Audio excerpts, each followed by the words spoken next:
I need to open up. Oh God, how am I going to open up Stream Elements and? Okay.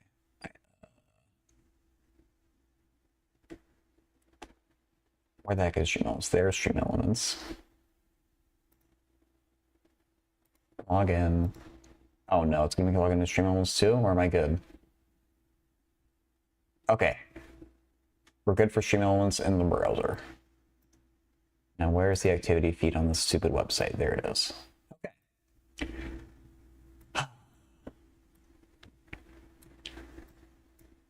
I guess I would see the alert regardless. But I just don't want someone to like do something and then I miss it. Through Stream Elements. Okay.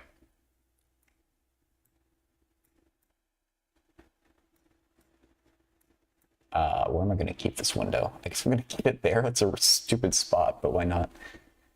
Okay, the YouTube stream is live. I should have planned out what I was actually going to do for the start of stream. That would have been smart, right?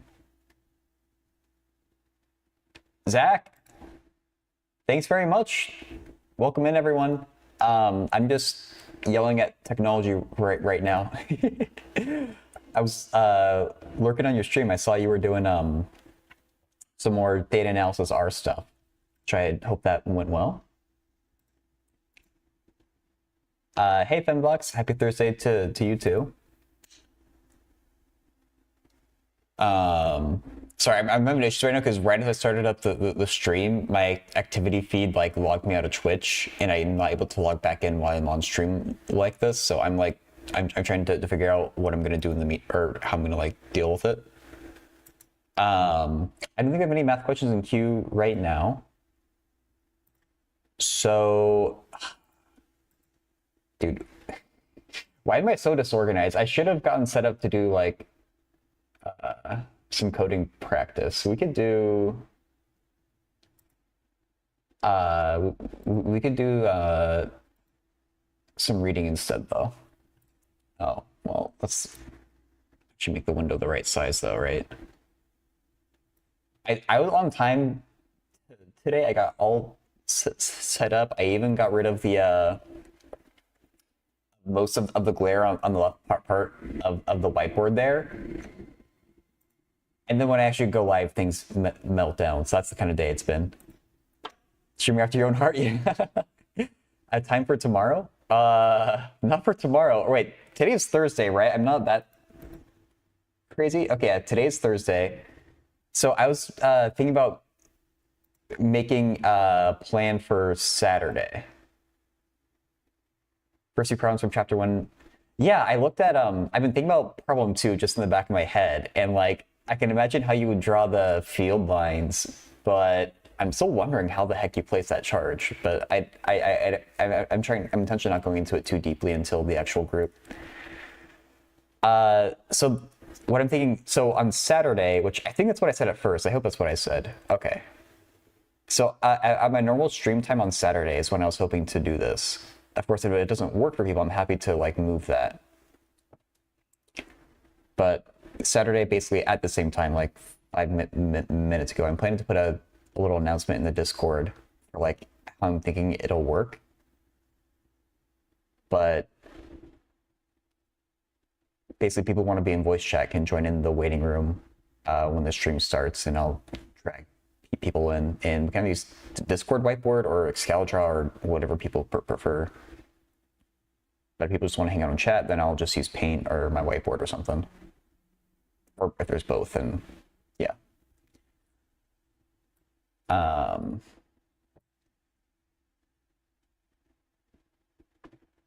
But yeah, the short answer is Saturday at 1 Pacific time. If I cut out all of me rambling. I should actually, if I don't write it down, I'm gonna forget to do it. So I'll make an announcement, I guess, in the Discord tonight, after the stream. Right, Discord announcement for reading group. Okay.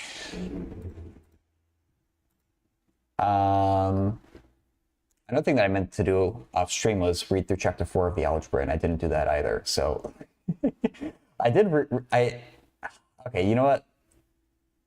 Last night I was trying to read back through chapter 1 because I have read through all of chapter 1, but I feel like I need to read it a second time.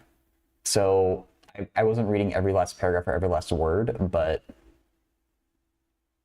I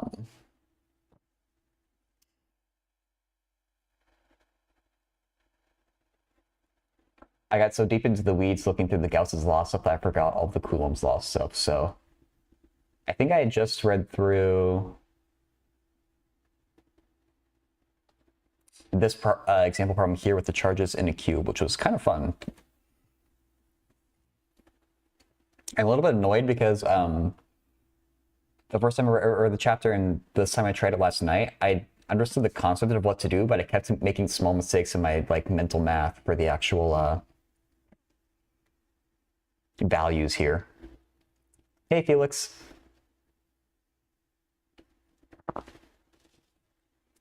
Yeah, for hey, Phobos. For anyone who is confused, this is for a reading group that I'm doing. We're gonna have our first meeting on Saturday. And I'm kind of excited about it. I feel like there's a lot of people who are doing like pure math stuff in our kind of like little circle of people. And I feel like it's a nice opportunity to do something that's a lot more applied.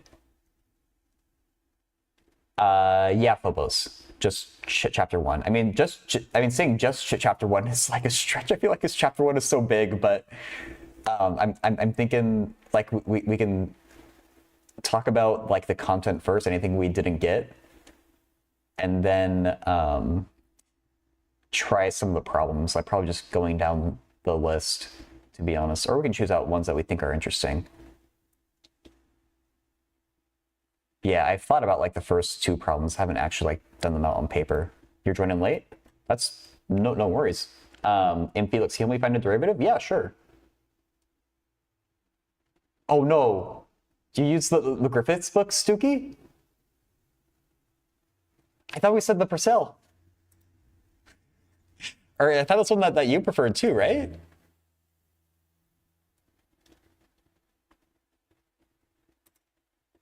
Oh shoot! I'm so sorry, Stookie. I should delete the other one, or I should update the pins. It's the more recent pin.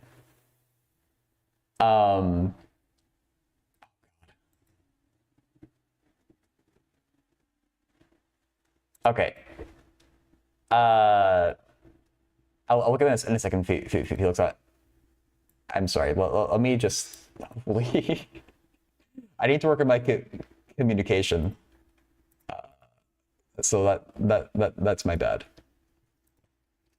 I was keeping this pinned because I mean maybe it's not as relevant anymore. I should just unpin it. But the PDF that I'm using is this one right here, the more recent pin. Because I initially posted a thing of the Purcell book, and then or I didn't realize Fenbox pointed out that I was missing the entire middle part. So I found a better PDF. Shoot, I'm sorry for not being clear on that.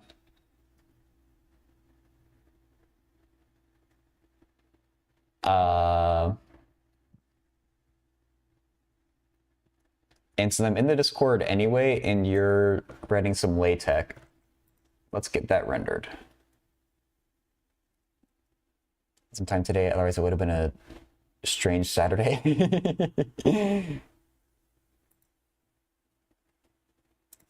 I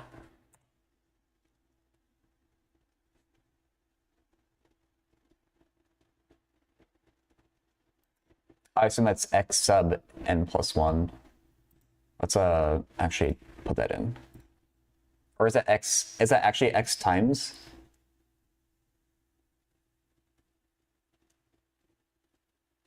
Oh dang. That's right. Yeah, you were traveling. They're all subs? Okay. We can fix that.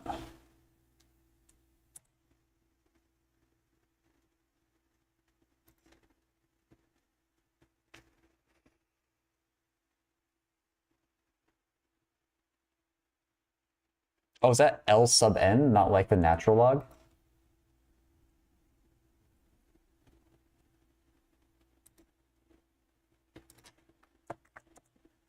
I assume that's what it's supposed to be. That, 'cause I guess there's no like input there.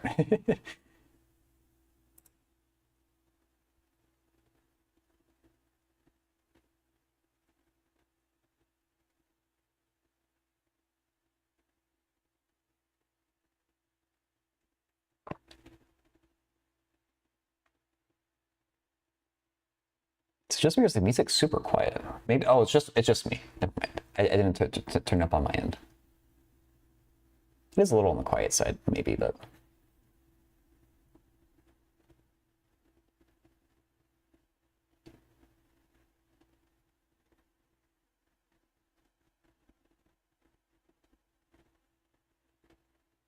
okay. When you said find a derivative, I was imagining like sine squared of x or something.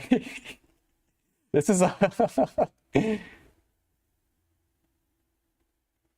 more involved than I would have assumed, but I'll definitely try it. Hey Jed, thanks for the GGs. It's a super good time.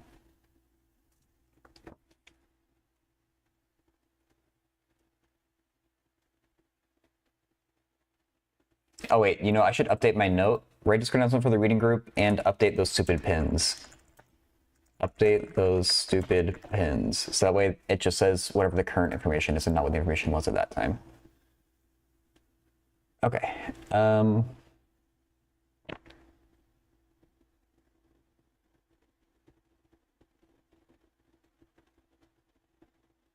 So L sub n is G sub n. Is that of it? Is x sub one the is x sub n plus one the input for G sub n? X sub 0 is given as a constant. Okay.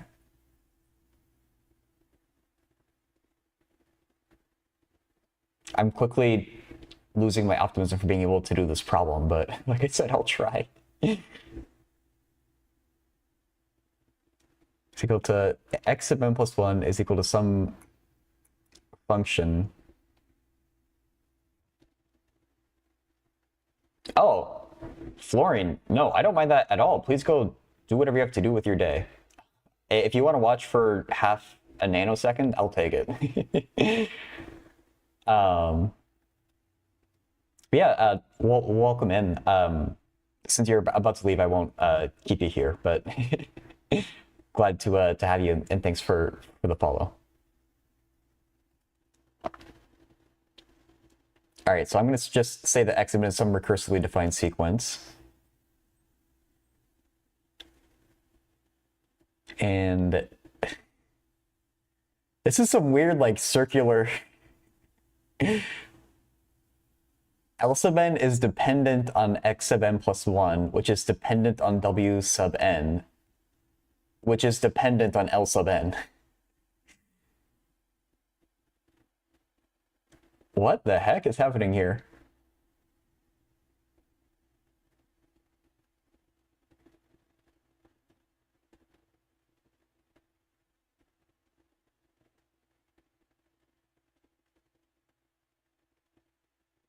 On L sub n minus 1.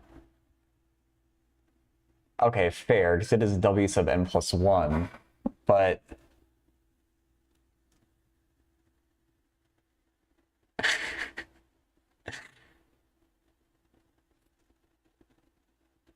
What is the derivative?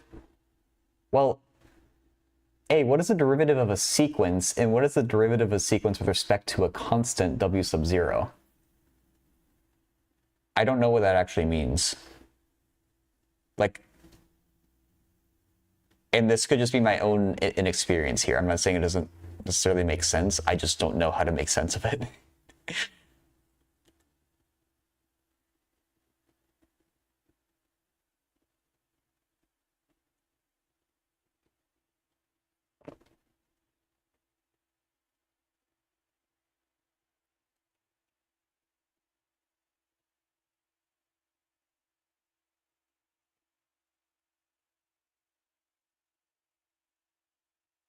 W sub 0 is not a constant?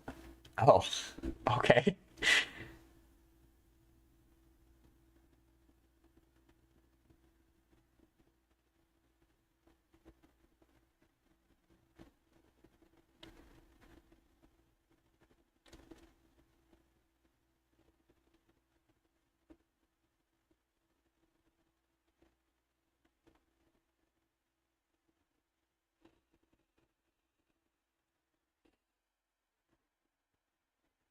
I have no idea how you do this. I don't think I can help with this. I'm sorry, Felix.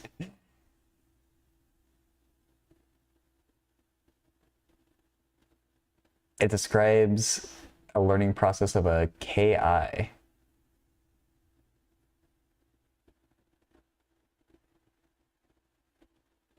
don't know what that is either. I feel very out of my depth right now. Oh, AI. Okay. No, you're good. Okay, that kind of sheds a little bit of light on why this is so like foreign to me, because I actually I technically have a book about machine learning. I've read all of like 2 pages of it though. um,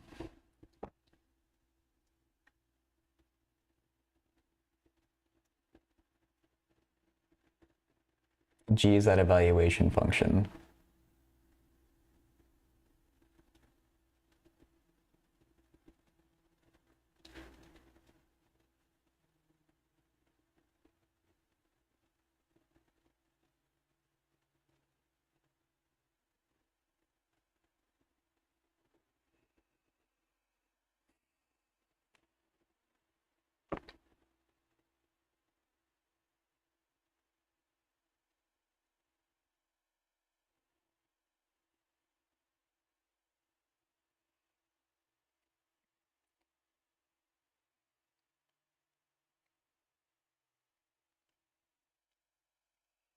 All right, that helps explain, like, it's why we're doing all this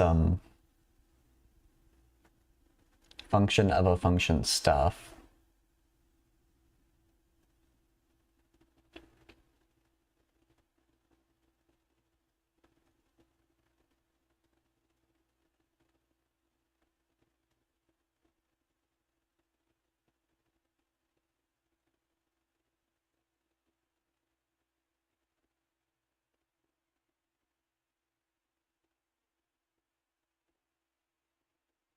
Yeah, I don't I'm gonna I still don't know how you begin to go about figuring out DL sub n over DW0.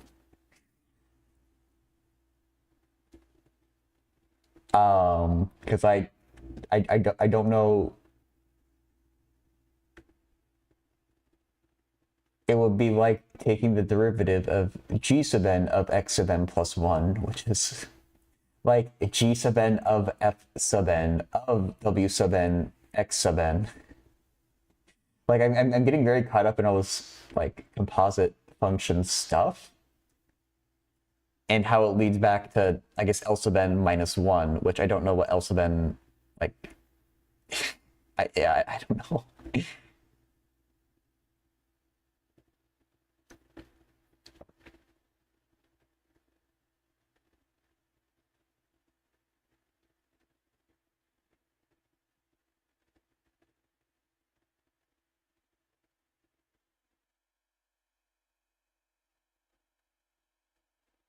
The limit definition of a derivative?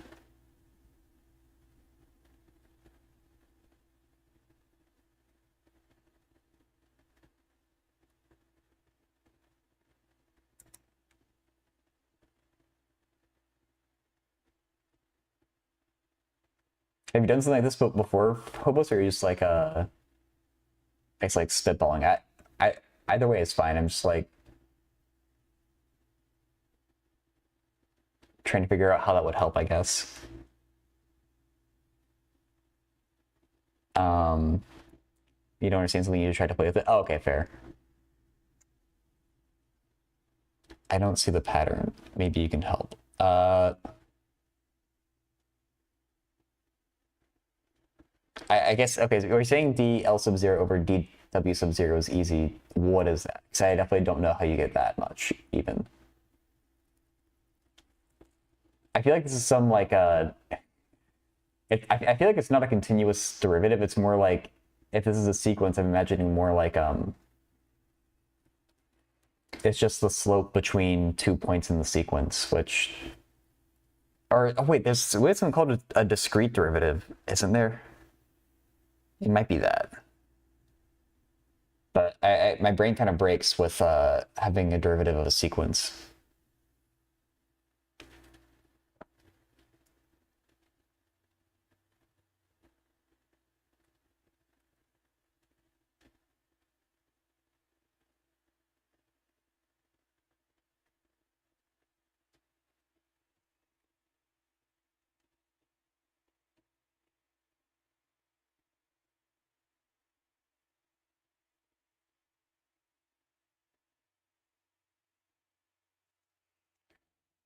dl sub 1 over dw sub 0 is dg over dx sub n plus 1 times df over dw sub 0.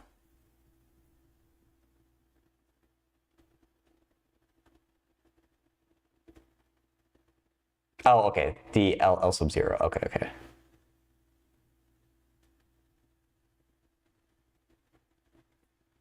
dg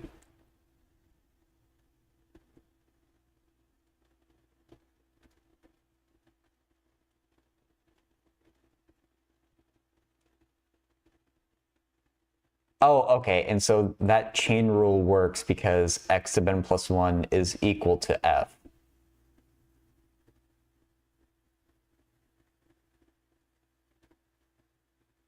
All right, that's probably worthy of writing on the board. Let me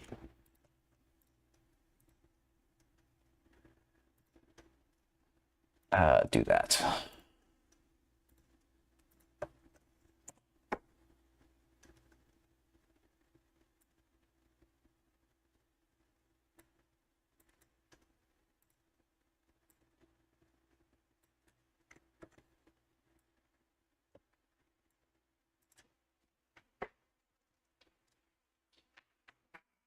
So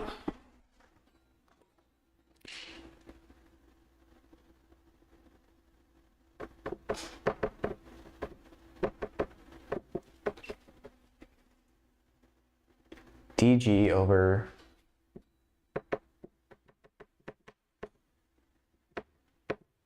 times df, which is the same as dx sub n plus 1 over d. It kind of disturbs me that w sub 0 isn't a constant, but I can just believe it at face value, I guess.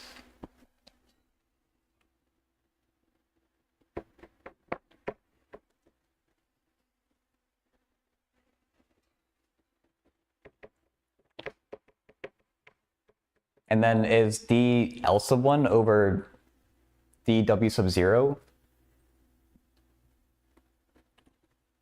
Oh, maybe I can see how that works, where you're going to have some subbing with L sub 0.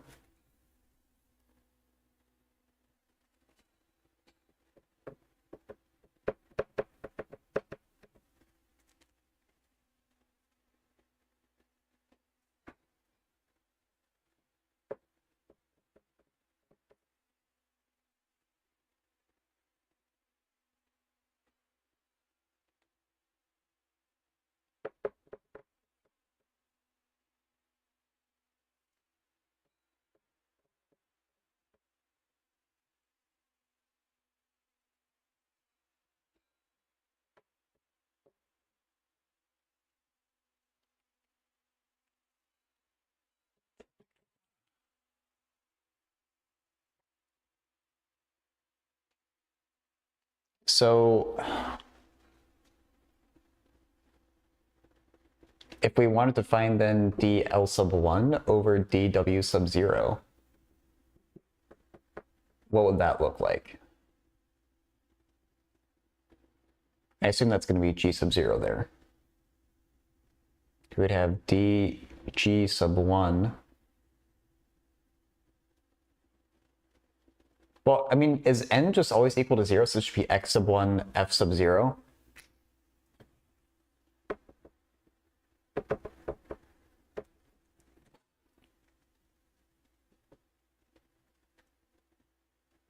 Like, if we're looking for DL sub 0, should we do that same? Does that imply that n is equal to 0?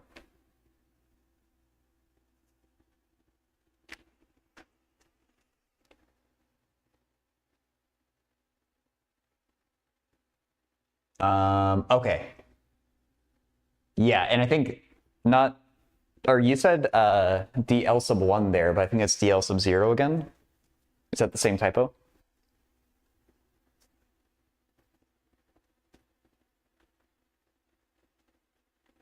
Okay, okay.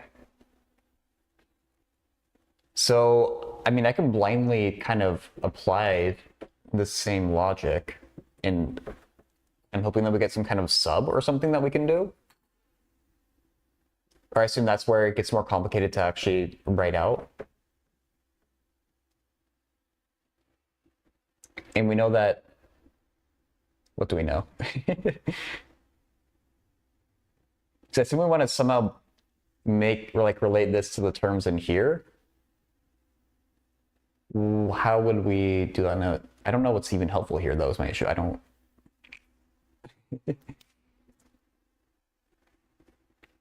What would you do from here with DL sub 1?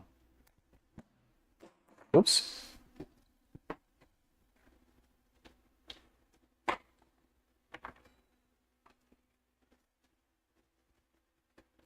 So like, I assume this is how you set up DL sub 1, but then you do something with this right-hand side, right, Felix?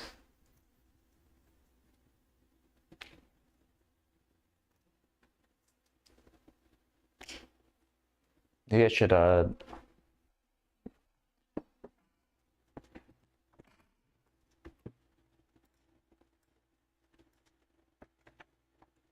maybe I should start Googling though.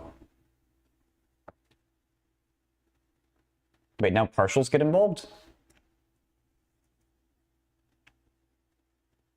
F sub W sub 1.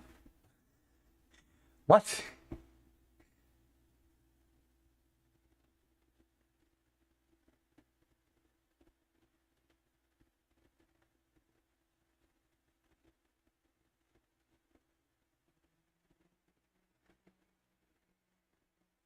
Okay, let me write that just so I can see how it looks. I have no clue.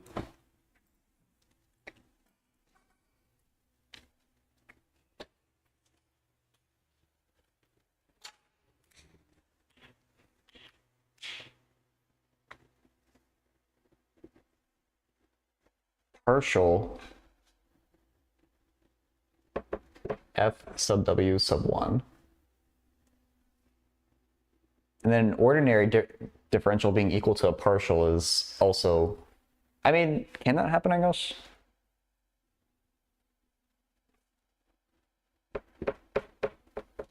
Maybe it's okay that can happen, but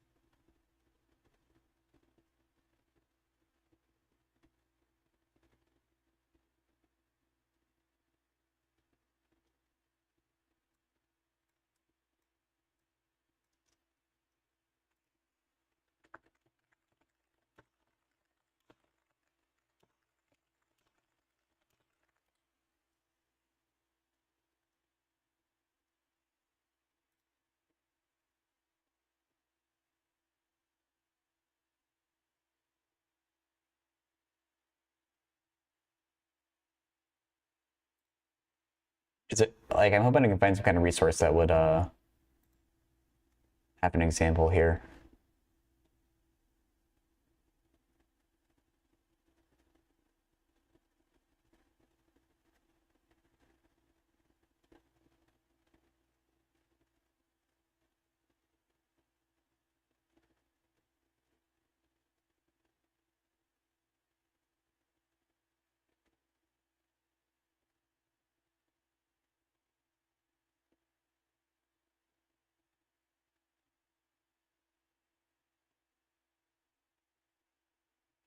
Oh, I misread that. There's a plus there.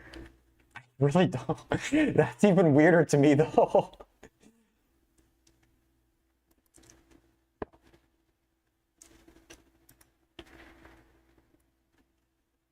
Dude, why are there a million things popping up on my screen?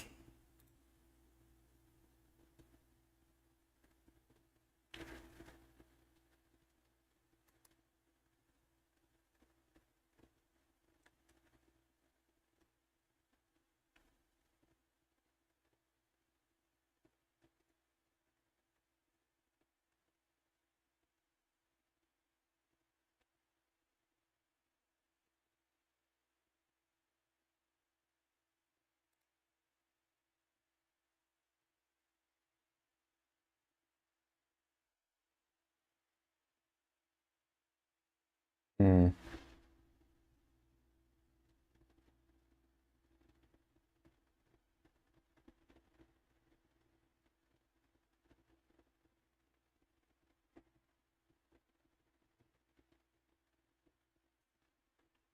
Okay, that might help, but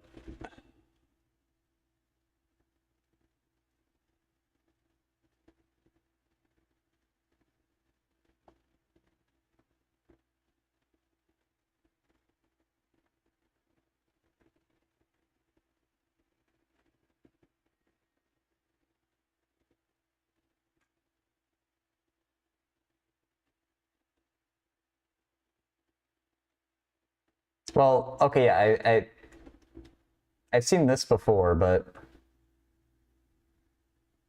is this supposed to be the partial of f over the partial w sub 1?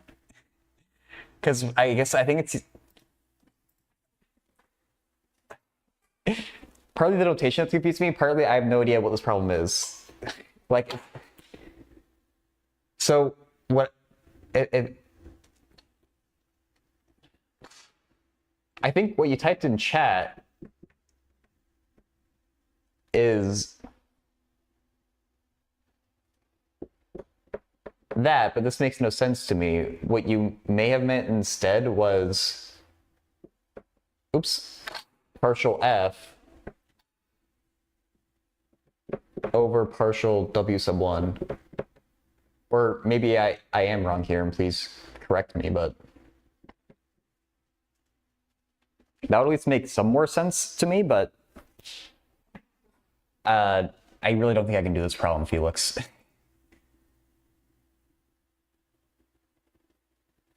Okay. So yeah,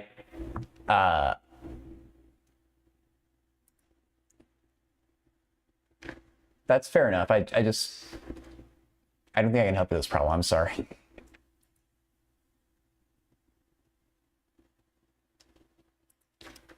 I've never done this type of math before, and these dependencies are super weird. And I still don't know how they're like reconciling that these seem to be sequences, and I don't know how these derivatives are actually defined.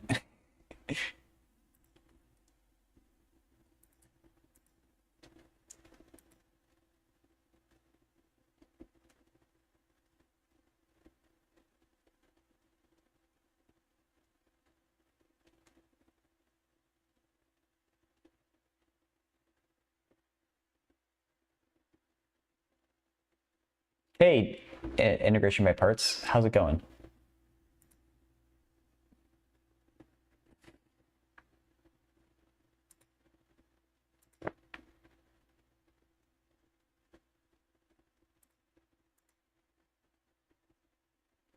Pretty good. We're just looking at I'm trying to do a problem from Felix involving some of the math behind AI, but I'm kind of completely out of my depth here, so I think I'm about to move on because I don't think I can say anything that's even remotely helpful here.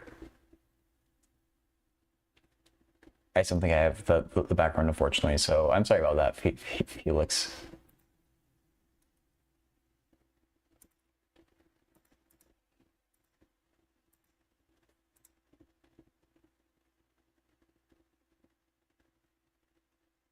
Can do an undergrad in comp sci. Ooh, cool.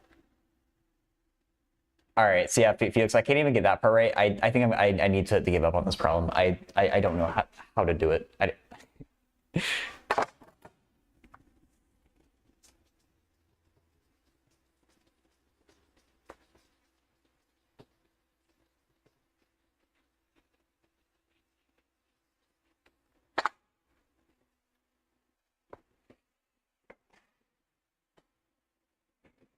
I just don't know this type of math, so I just can't really help you.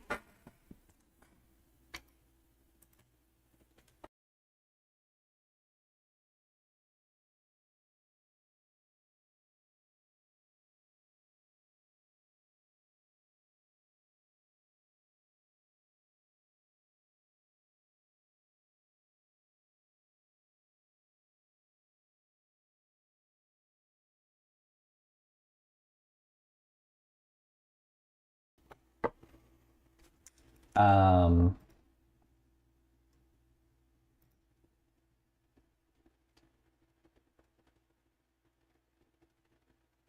yeah, if you have a question, please let it rip. Since I'm kind of at the end of how much I can help with Felix's question, which I think is 0. I'm just gonna be doing filler stuff unless you or someone asks a math question. So if you have a problem, please let me know.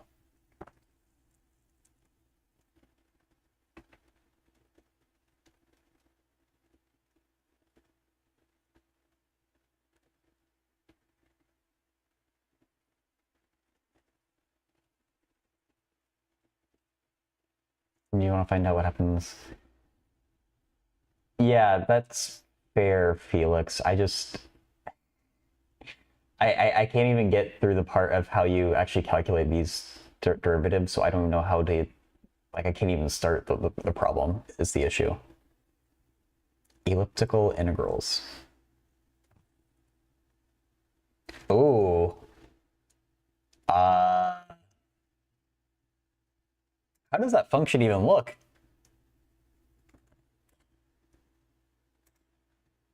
It's gonna be like, there's gonna be a lot of discontinuities, right? Yeah.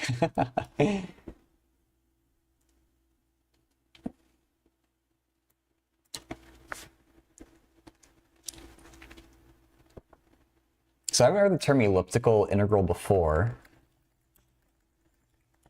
Does that mean something special here? Seems like it does.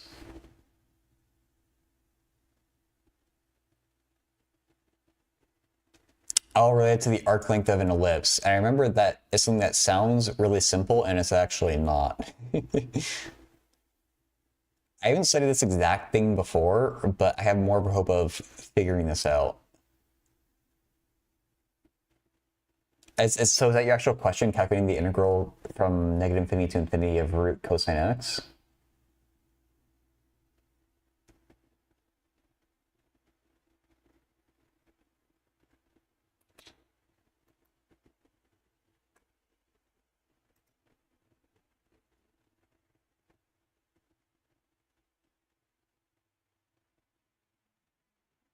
It's hard as long as you don't have to do it. Yeah, I instantly have a problem here with, I guess you'd have to do the integral over only one of these humps and then somehow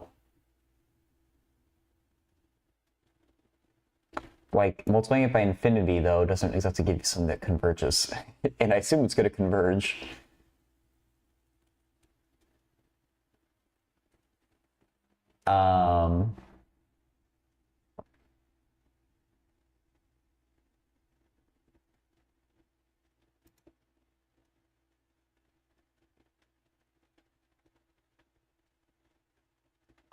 Actually, there's a little experiment that we could do here, right? This can fit into a rectangle.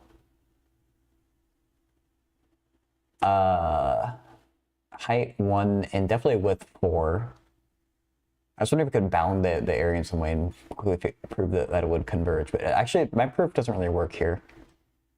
Because it'd be like adding 4 infinitely many times with my rectangle approximation. And that's not going to converge. Do they actually get smaller as you go out to the right? That might help. Oh, it definitely would help if it did. Ooh, that's less than 4. Okay. So yeah, my quick and dirty rectangle thing. Oh, okay, I'm glad at least... I'm glad the graph at least helped a bit. I wonder what Wolfram Alpha has to say about it. Because it doesn't seem to be... Maybe it wouldn't decrease that quick. Oh, yeah, sure, Felix. Sorry if you didn't want that put out there in the first place. I'll delete him now, though. Sorry that I couldn't help you more with that, but all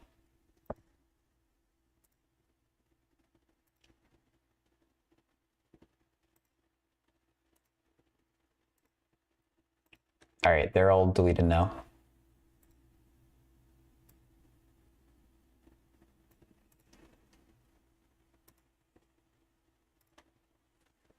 We can maybe look up integral of square root cosine x.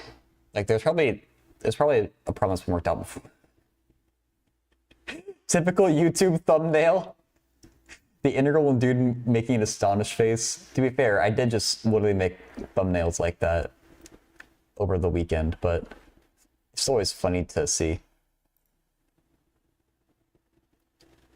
To be fair, I did it for a video game video that I made, so.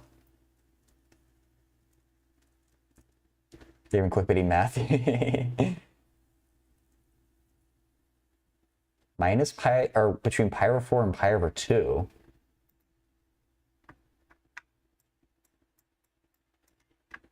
That would be like there-ish to there.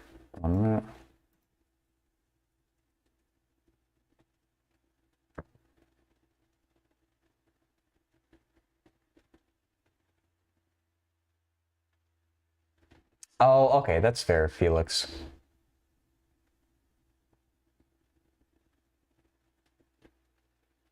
Yeah, I mean, so I'm too stupid to figure that out, but I wonder if it'd be possible to like have a program to manually compute a bunch of them, and then you can look through those for a pattern. But that's probably something you have already thought of, so maybe I shouldn't even try to help with something that I have no idea what's actually helpful. Okay, so u equals cosine x, then u equals sine theta. Okay.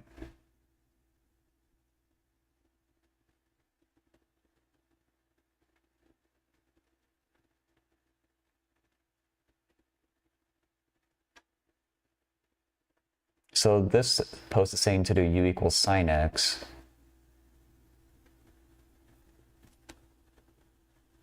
How are they making this claim?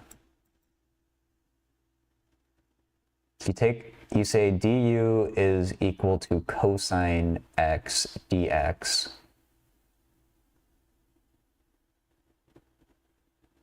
Oh, you get the gamma function.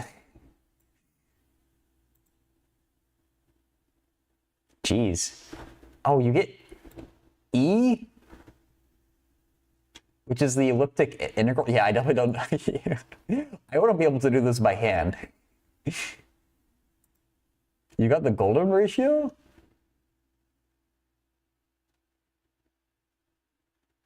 That's kind of cool, to be honest.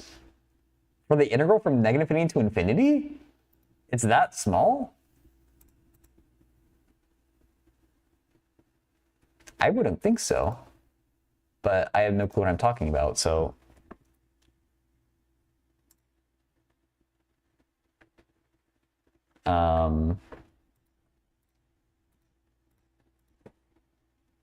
Just see if Wolfram Alpha can do it.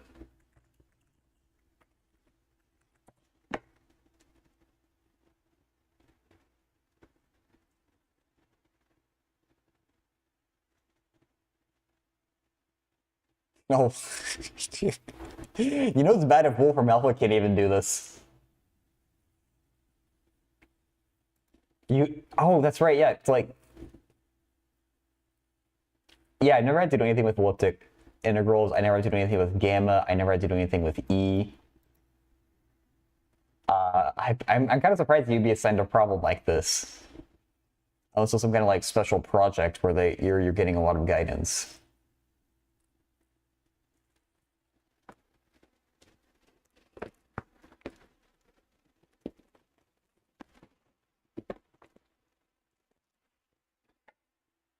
I probably could learn this. I wouldn't be able to learn it like instantly on stream to the point of being able to help someone out with it. It's cosine of root x, which is, I doubt that's possible, but who knows.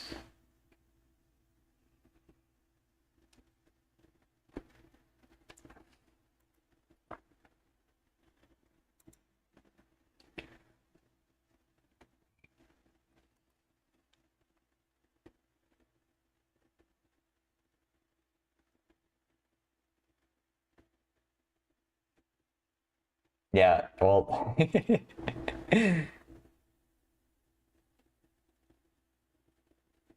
Hey, Ayan Murtaza over on YouTube. Yeah, so I'm not sure how much I can even help you out with this. Actually, I just remember there was a problem posted in my Discord though that I forgot to look at.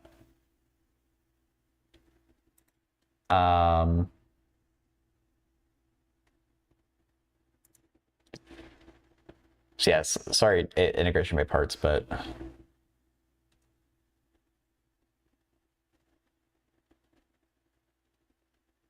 it seems like it's possible with using sine, but even then I couldn't figure out how they make this claim right here. No one in our class can do it? Okay. Well, that's at least... Like, you're not alone there. I mean, there's no way you're in like a... Like, I assume like a second semester calculus class, and they're making you do gamma functions. Like, that just seems kind of crazy to me. I never learned about gamma functions as part of my degree. I just happened to encounter them when I was like researching my own stuff.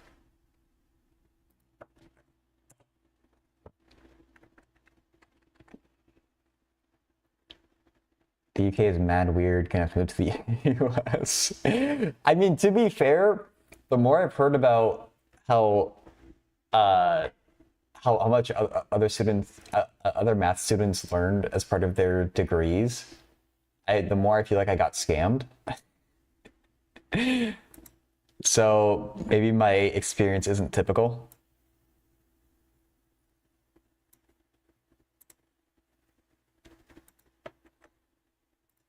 How to solve the two-part. Not exactly sure what that part of the person's comment means. Let's... 5x minus 1 is plus or minus 9.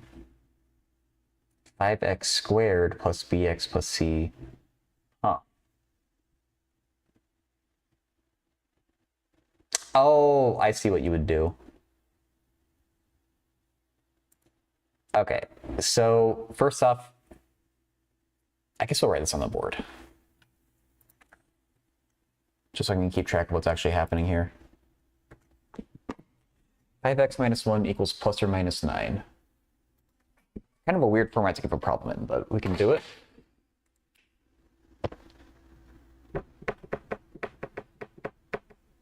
Split it off into two problems. 5x minus 1 equals 9. And 5x minus 1 equals minus 9. From that one, we get 5x equals 10, so x equals 2. From this one, we get 5x equals minus 8, and x equals minus 8 over 5. So those are the two solutions for the first part. But then we have to find a quadratic with roots, with leading coefficient 5, and roots that are those two solutions. So how I would do this Nevertheless, thank you for your help even looking at the problem. Oh yeah, Felix. Thanks for asking. I always feel bad when I have to give up on a problem, but I think bad information is worse than no information. So that I try to be cautious with that. And Ayan, can you help me in a question? Yeah, sure. Ayan, feel free to type out there in chat, or you can put a screenshot in my Discord.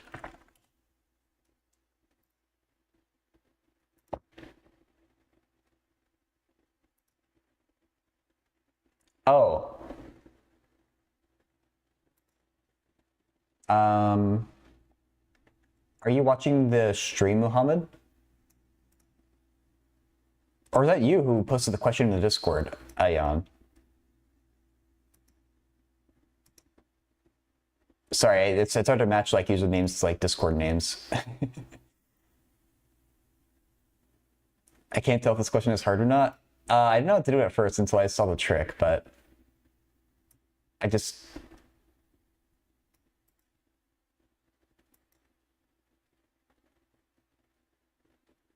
I can't read that scratch work. I can say what the answer is, though. If I want to find a polynomial that looks like that, I would set up, we already know what the roots of it are, so I'm going to set up x minus 2 times x plus 8 over 5 equals 0. And then we want the leading coefficient to be 5, so let's just stick a 5 in front. So that'll force our roots to match the solutions from this first equation. And then we need to multiply this out to figure out what b and c will be.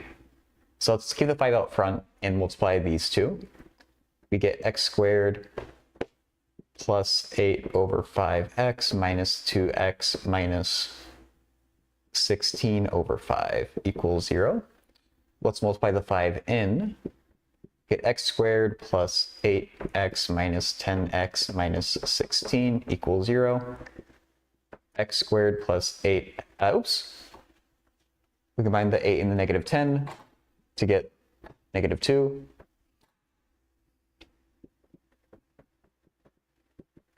So I'd say that b is negative 2.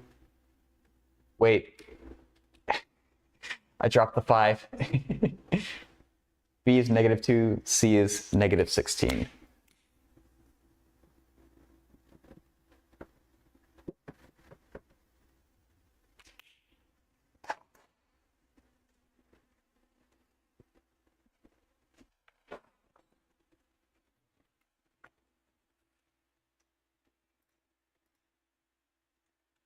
And that matches with the answer that's written on the paper.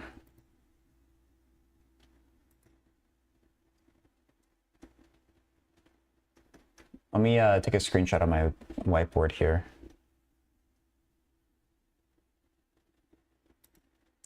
Hey, Tensei, x minus y over x plus y. What's the task there, Tensei? Is it to simplify that or to combine those expressions? We definitely can.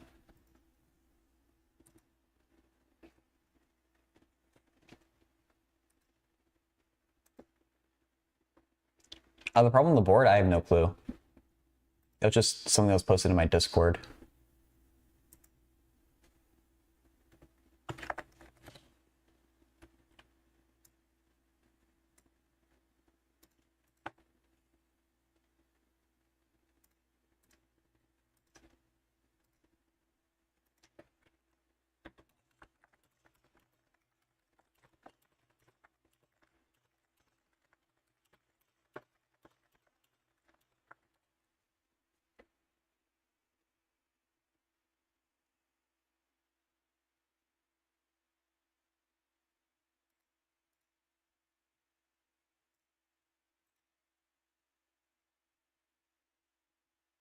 Simplify it?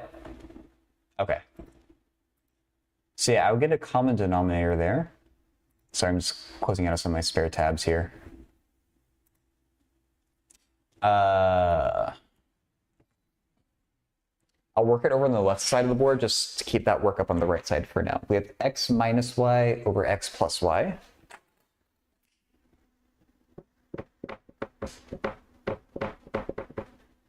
plus, and I think the reverse of that, x plus y over x minus y.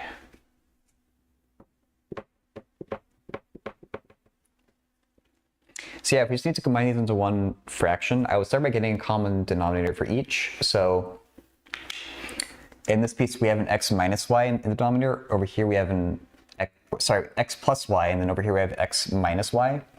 So we need to multiply each of these by what the other has. So x plus y needs to get multiplied by x minus y, and then x minus y needs to get multiplied by x plus y. So we'll do that by multiplying by the thing we want over itself. So the x plus y needs to get multiplied by x minus y, but we can't just do that for free. We have to do it x minus y over x minus y.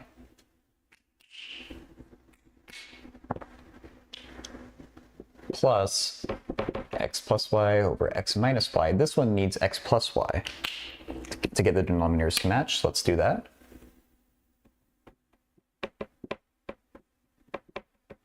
So not actually changing the value of the problem, but we are reformatting it. So this on top, I'm going to write it as just x minus y squared for now. Yeah, just so we can see how it looks. Over x plus y, x minus y, plus, that'll be x plus y squared on top over here. Over x minus y, x plus y. Just check in with chat, make sure there's nothing new there. Black pen, red pen, yeah. Yeah, I think sometimes phrases like cross multiplying. Although yeah, I'll talk cross multiplying in a slightly different context by that term, but I think you can also, I think the term also gets used in this context here. Okay, but anyway, back to the problem. We have a common denominator here. They're in different orders, but that doesn't matter. It's still x plus y times x minus y on each of these. So we can combine them into one big fraction here. So we get x minus y squared plus x plus y squared over x plus y, x minus y. And we're not quite done yet. I want to multiply out this squared and then combine like terms. I bet we're going to get some cancellations. So let's do that. So I'm going to say x minus y squared is equal to x squared minus 2xy plus y squared. Plus, and then x plus y squared, I'm going to say is x squared plus 2xy plus y squared. And I'll keep my denominator the same. I won't multiply that out unless I feel like I have to. Now I see we do get some simplifications here. We have minus 2xy and plus 2xy, so those are going to become 0. Then we have x squared plus x squared is 2x squared. Let me actually come over here and do it. 2x squared, because x squared plus x squared, we have y squared plus 2y squared over x plus y times x minus y.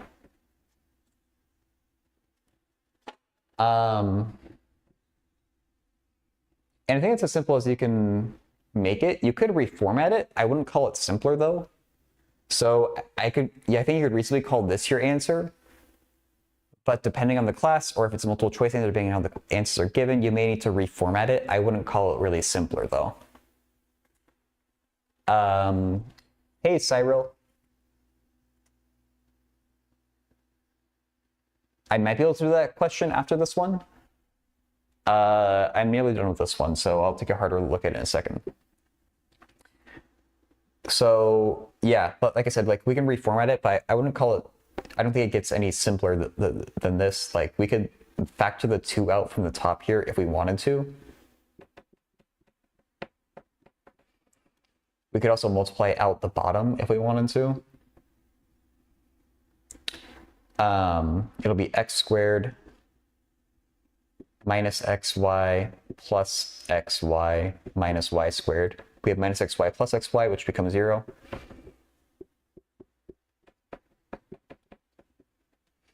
So we get 2x squared plus y squared over x squared minus y squared. And then from there, this actually, it looks nice. It is aesthetically pleasing to me with like x squared plus y squared over x squared minus y squared. I think realistically though, like I would call these equally as simple, but depending on the context, you might want one format over the other. So I hope that makes sense. Start over.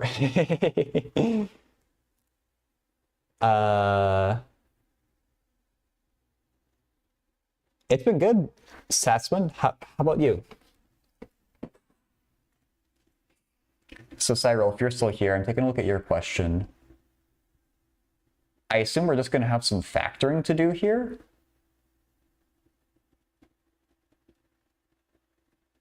Actually, no. Yes?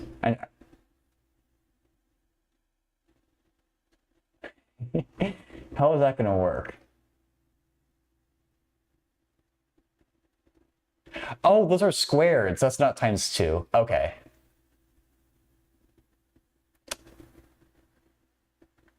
Hey, Ishan. Okay, yeah, I just figured that out now, Cyril. Okay. Thanks for clarifying that.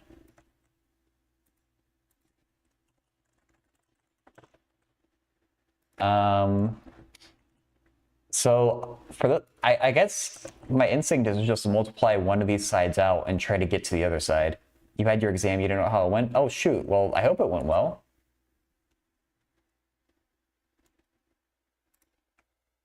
When do you hear back? All right, let's erase the board.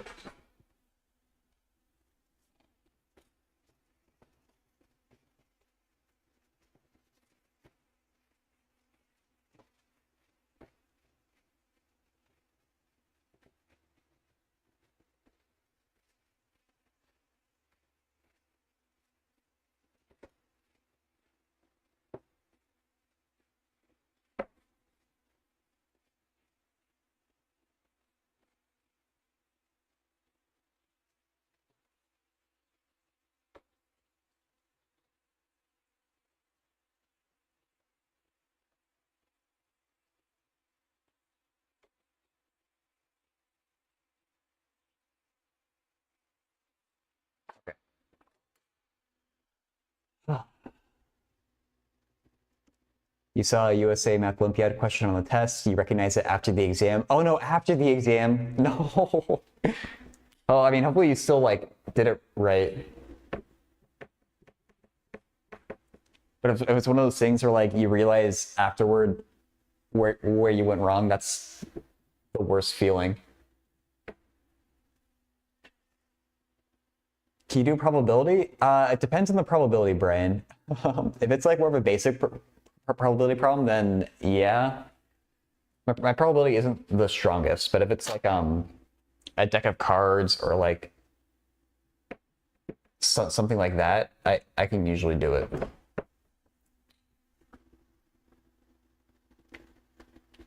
For m plus n.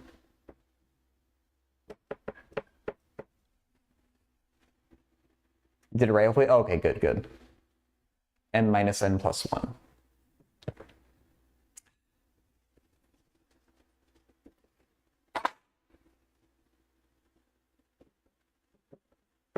Okay, so there's a couple of approaches that you could do here. Can you give me a quick equation of probability? I always struggle with those questions, Brian, because I have no idea what your situation is. Like, I don't like giving examples to people because I have no clue what class that you're in and what's a good problem for you in particular. So, like, how hard, like, do you know how to find the probability of drawing a hearts from a deck of cards? Like, because when you say probability, probability is a very big topic, and they can get into like calculus and stuff like that too. So I have no idea what type of probability you're talking about, I guess. But okay, for this problem,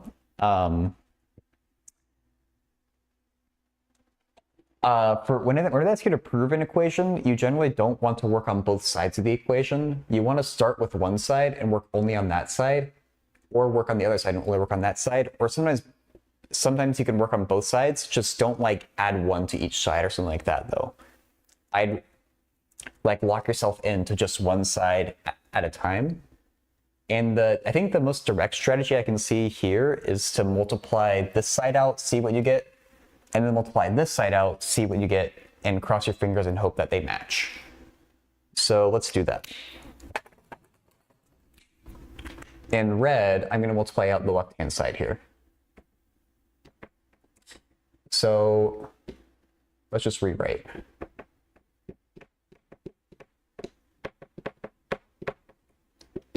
So again, I'm just isolating it to just the left side of the equation. I'm going to say this is equal to multiplying this out, 4m squared plus 4m plus 1 minus, parentheses important because it's a minus sign there, 4n squared minus 4n plus 1. Okay. Just make sure I did that math right, but all I did in this first step is just expand out the squareds. Now let's distribute this minus sign inside here. 4m squared plus 4m plus 1 minus 4n squared. The minus sign gets distributed over here to be plus 4n. And the minus sign comes over to the 1 to become minus 1. So I see we have a plus 1 and a minus 1, so let's cancel those or say they're equal to 0. And we'll get 4m squared plus 4m minus 4n squared plus 4n. And I think at this point, we'll stop working on the left side. And we can start working on the right side now and multiply that out and hopefully get something that looks vaguely like this. Well, exactly like that, not vaguely. Explain differential equations.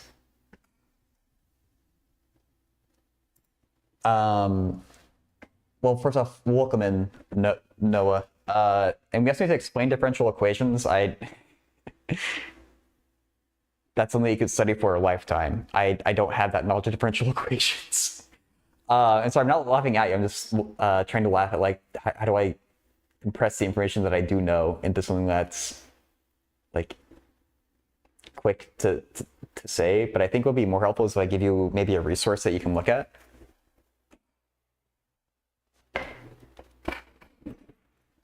Oh, it is Jed? I'll come back to it in a second. If you haven't already heard of it, Paul's Online Notes is a fantastic website for calculus and differential equations. So if there's a specific part of differential equations you're confused on, I'm assuming you mean ordinary differential equations that you encounter like in undergrad class. That can give really good practical explanations to, I would say this is best for students who just want a good grade on their class. It doesn't give you the theory, which I think a lot of students actually like. Like a lot of students don't want the theory. So this is my favorite site for anyone who's just trying to get through like a math class. 3 steps away? Okay.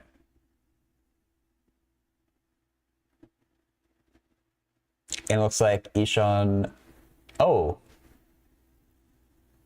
That's not good if that's true, Ishan. Oh no, okay, you're right. Okay, so it should match. I didn't see that those MNs would cancel. Where did I study? I went to Hawaii Pacific University.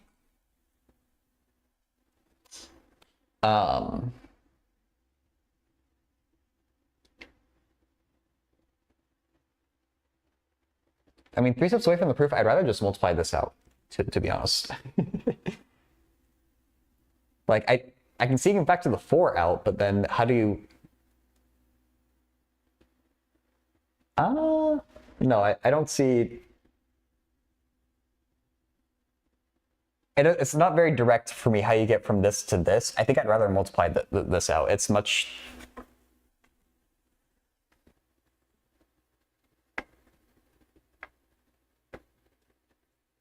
Difference of squares. Those aren't... What?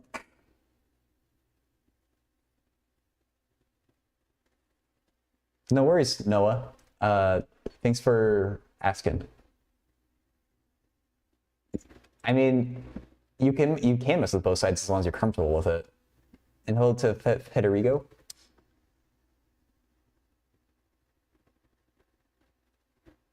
Oh, did you just...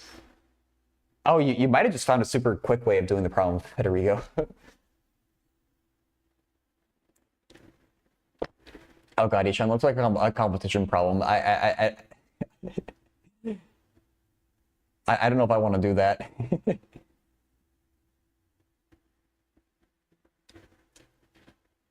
All right, so there's a lot of different ways to do this that are being put out in chat. Yes, you can keep going with this and figure out how to factor it into that. It's so much easier to me to just multiply this out. It is more work, but I feel like I'm way less likely to make a mistake if I multiply out the right-hand side independently now. I think this is a very practical way to do it, even if it's not the most efficient way.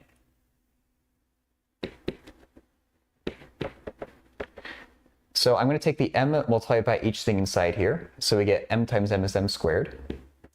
M times minus n is minus mn. M times 1 is m. Then we take the n, we multiply by each thing inside here. So we get nm, or mn, the order doesn't matter, minus n squared plus n. Now let's combine like terms inside here. We get minus mn plus mn is 0. Cancel, cancel. We get m squared plus m minus n squared plus n. And then we multiply the 4n, and then we're done.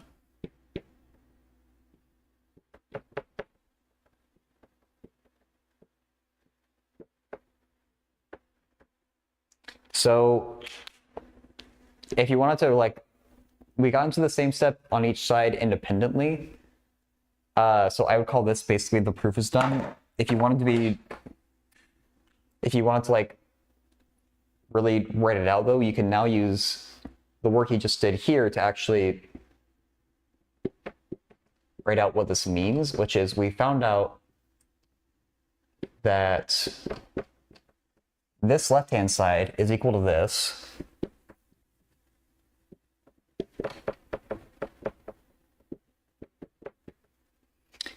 And conveniently, this is equal to the right-hand side.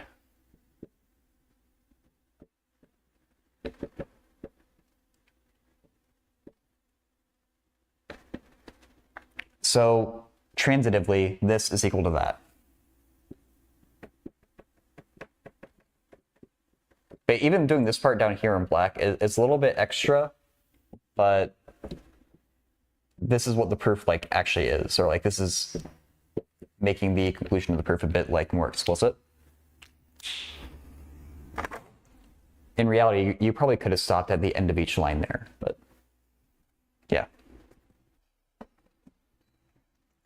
A one-liner in lean? Yeah, probably.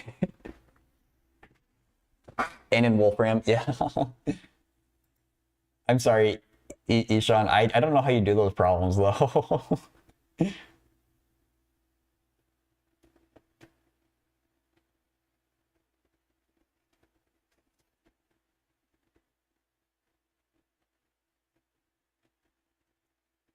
So yeah, Cyril, I hope that helps.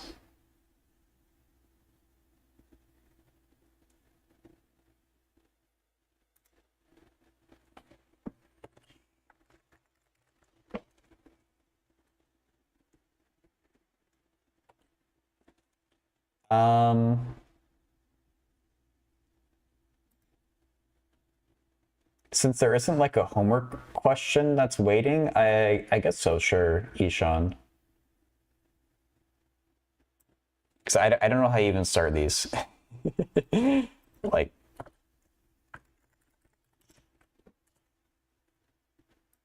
that's the problem that Ishan posted over in the YouTube chat.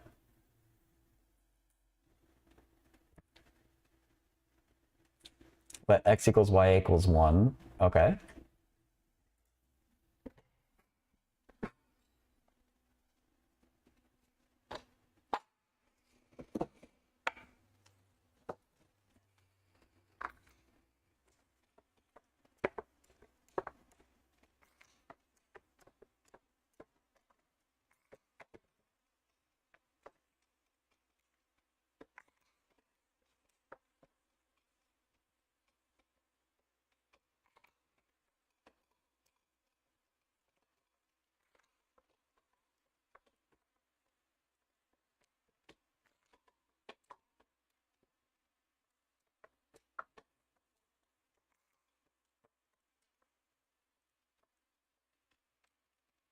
Come on. Erase, please.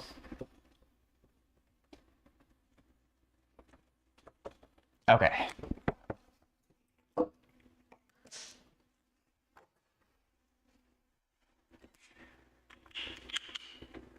So we have f of xy plus f of x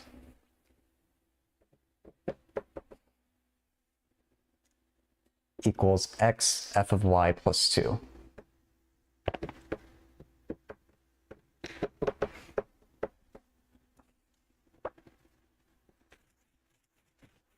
And each one is saying our first step is to let x equals y equals 1.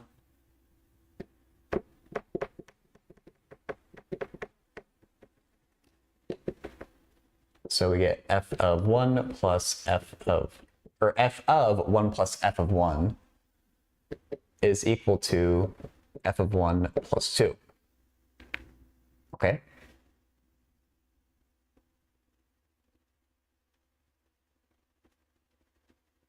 This feels like a line.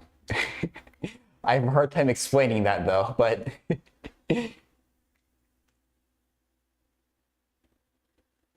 is it a line of slope 2?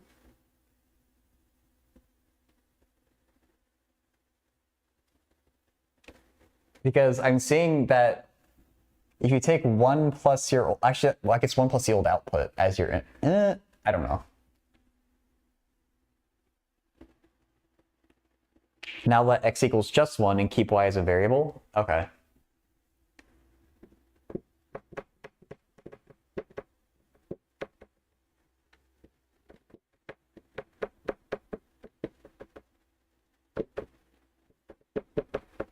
Okay.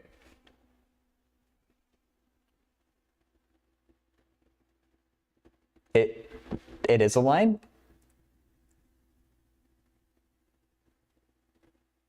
Can be done using line 2, but it's very complicated. Okay.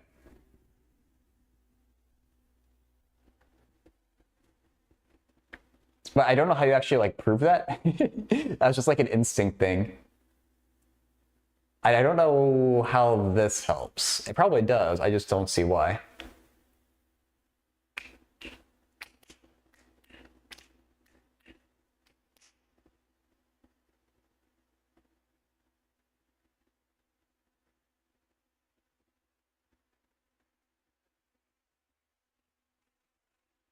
Now let y equals 1 with x as a variable. Okay.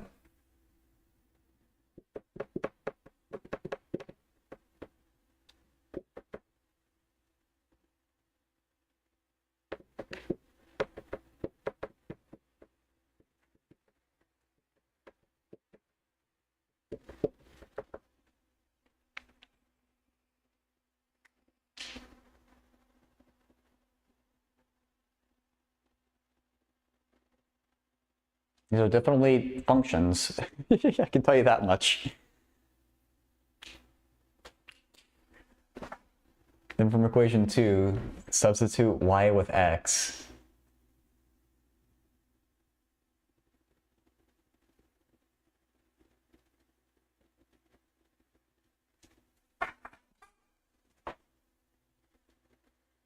Oh no, oh god, I hate when you do tricks like that. So we're taking, or like, when you just arbitrarily, like, I guess it's not that arbitrary, it's kind of arbitrary. We're just, like, y is just a letter, so now we're just gonna call that letter x, and it's gonna make convenient things happen that feel like too good to be true for me. You posted a question. Criddle will take a look, and Jed will look at that in a second. F of 1 be any constant, say C.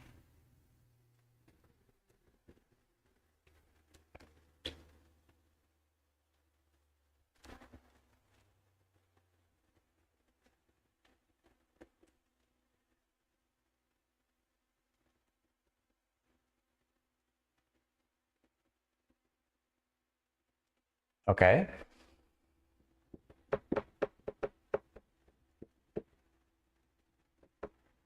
Of x plus c equals f of x plus 2. It's mad arbitrary, but it's allowed because it's random values. Okay. From equation 3, f of x plus f of x.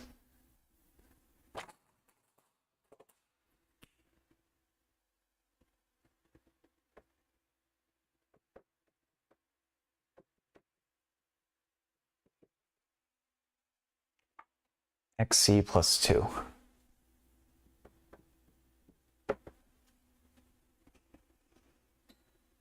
Seems to expire in 15 minutes. Oh, I didn't realize that that site does that.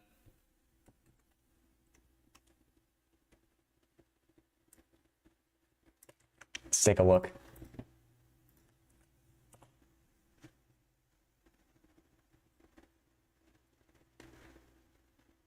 Oh, yeah. You found f of x and you found f of y. There you go. They're clearly right there. It's like a Where's Waldo? Okay, Ishan is saying, oh yeah, critical. I'll type your name. Now see, this kind of matches the original equation. Sure. Write both of them down.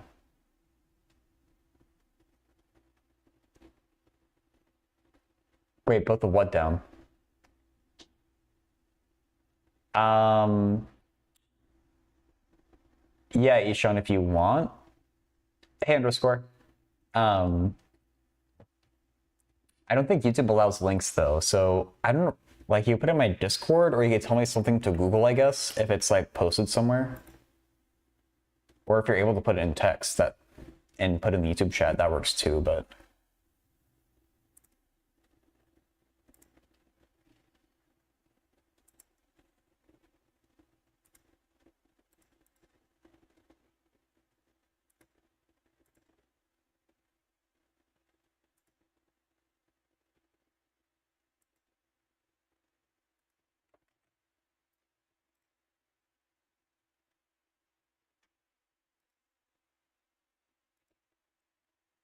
Oh yeah, you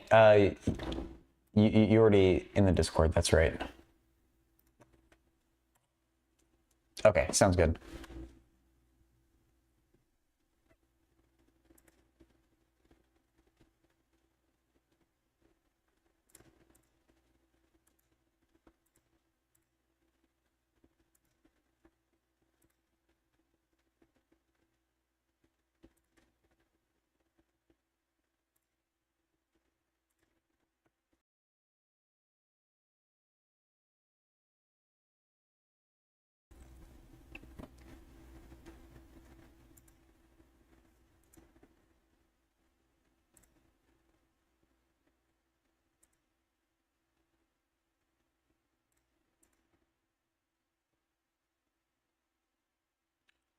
Um,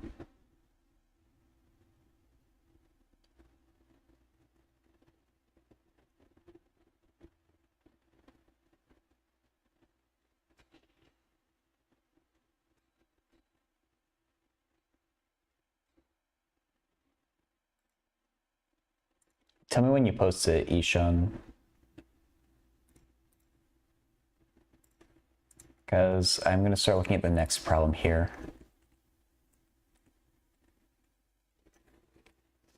Integrated parts. Why can't sometimes express dy dx as a fraction?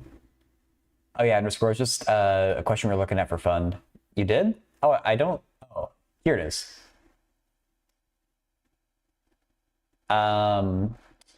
Oh no, they're upside down. So dy by dx, this is my understanding. It's what I've been told. I don't. Maybe like Zach could give you a deeper answer.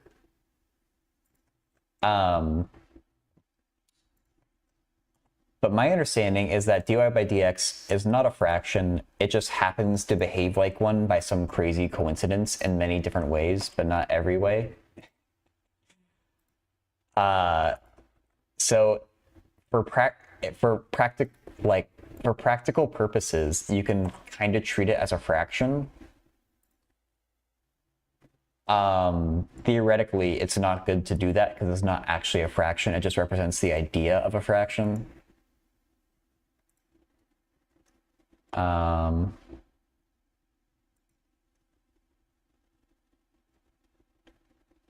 But that's my understanding of like what's happening with that.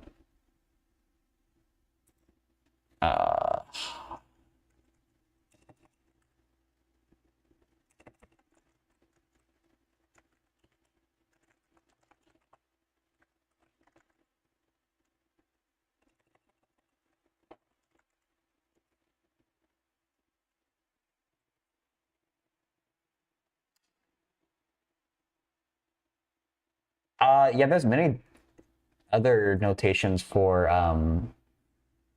the derivative as well. I think f prime is what Newton did, and dy by dx is what Leibniz did.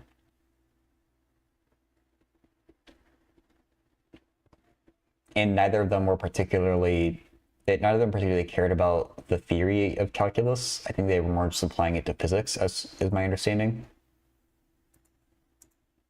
Oh god, this solution is a lot longer than I thought.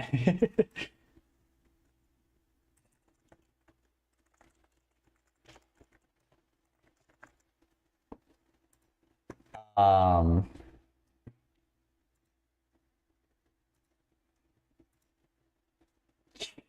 yeah, I'm sorry, but these types of questions completely lose me.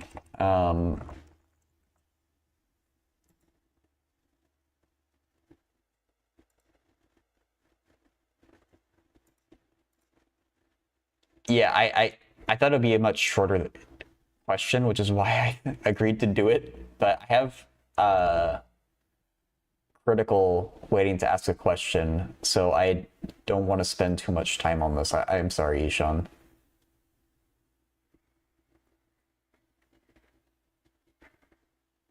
Yeah.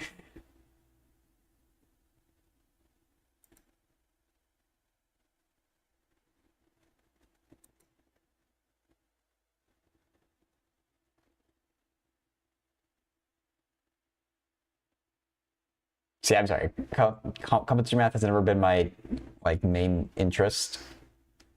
There are some people around who do competition math, or who are interested in talking about it on Twitch, but I'm not one of them. I don't know. Yeah. Um, Let me look at criticals problem. So I started to think about this.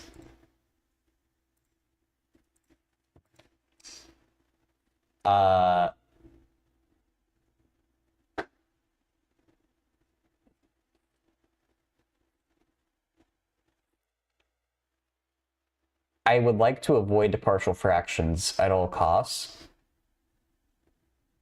Partial fractions would definitely work here. It wouldn't. It might not be that bad. It'd be annoying. I was wondering if there's some kind of creative trig sub we can do to avoid it.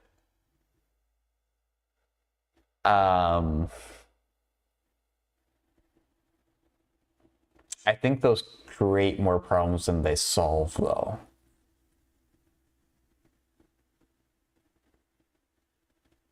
Does it? Maybe a trig sub could work. Yeah, Federico, that's what I was thinking.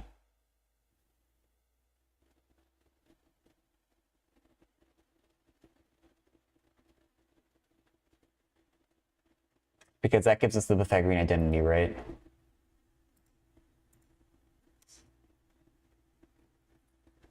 Integration. Oh, you have to do partial fractions? No. Okay.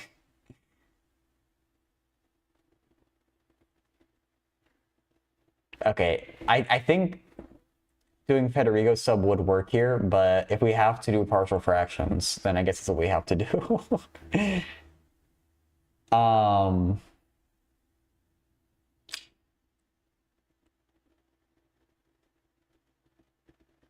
Oh well.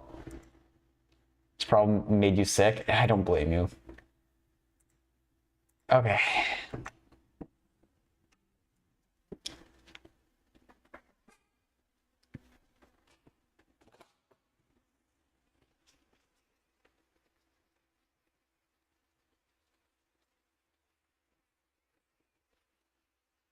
So, when you have an integral like this critical, is it the actual partial fractions part that you're not sure how to do, or do you just not know how to do the problem in general, I guess? Like, I'm just wondering if there's one part of the problem that is more or less tricky for you.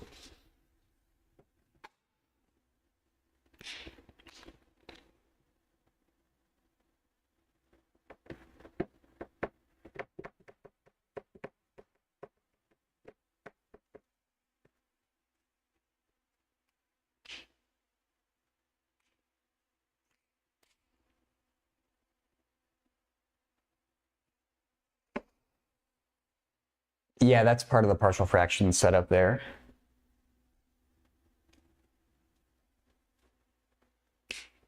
All right, so first off, we need to put this in a format, or in a format where partial fractions is applicable. I mean, it might always be applicable. I don't actually know how that works, but as far as whenever we do partial fraction in this context, as far as I know, we always want this to be either linear, which means t should be to the 1, or be an irreducible quadratic. T squared minus 1 is not an irreducible quadratic, though. We can factor this, so let's do that.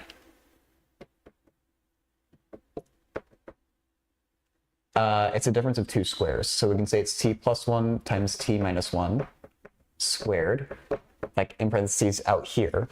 And then the squared, because it's multiplication inside, we can bring the squared into each of these individually. And I think this is what we have to do partial fractions on. It might also work if you do it on that term as a whole. I haven't done that myself before, so I don't know if it's actually valid or not. But this, I'm sure, is valid. So let's do partial fractions with that.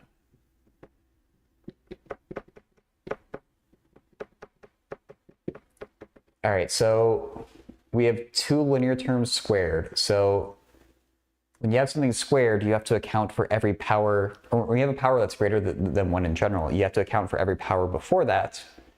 So we're going to have a over t plus 1 just to the 1, plus b over t plus 1 squared, and now go on to the squared, so we move on to the next term, c over, now we do the same thing with t minus 1, t minus 1 to the 1, plus d over t minus 1 squared. This is how we set up the partial fractions. Now we have to go through the painful process of actually doing it.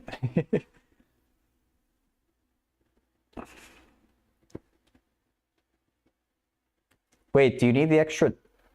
Oh, did I set this up wrong, Federico? Oh, you're right. It's an Oh, really? Do you have to do it like that? I need to look at Paul's notes. Yeah, integration rate parts, I agree.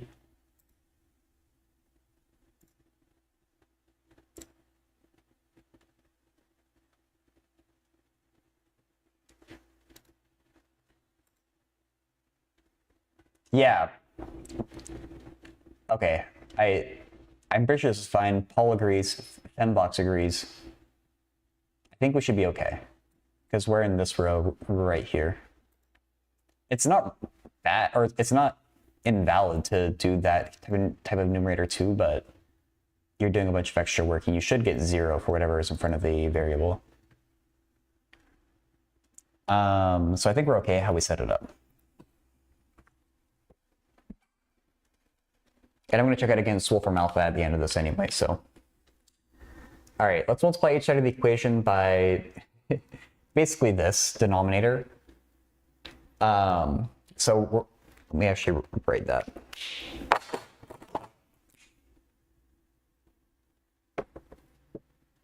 This entire thing, we're going to multiply it through by t plus 1 squared times t minus 1 squared. That's what I always do for partial fractions. So this is going to cancel with that entire denominator, so we get just 1. This t plus 1 will cancel with one of those t plus 1s, so we get a t plus 1 times t minus 1 squared, which is going to suck. This t plus 1 squared will cancel out with the entire t plus 1 squared, so we get b t minus 1 squared. And then now we work on c. That t minus 1 will cancel out with one of the t minus 1s. Yeah, there. And then d, the t minus 1 squared, cancels t minus 1 squared. So we get t plus 1 squared. What am I writing?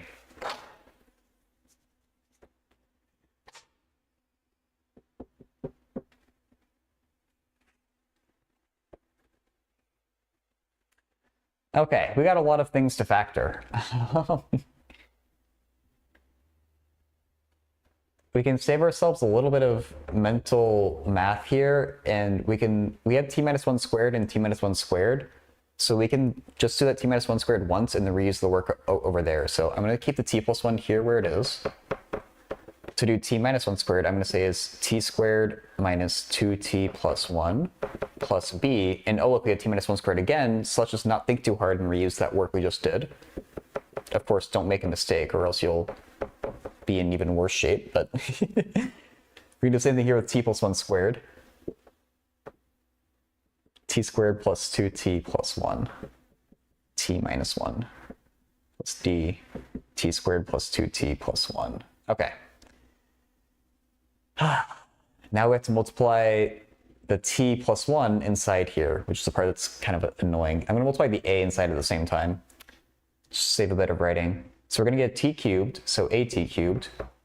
We're going to get minus 2at squared from that times that. And we'll do t times 1 is plus at. Now we multiply the 1 by all three of these. So we get plus at squared minus 2at plus a. Okay.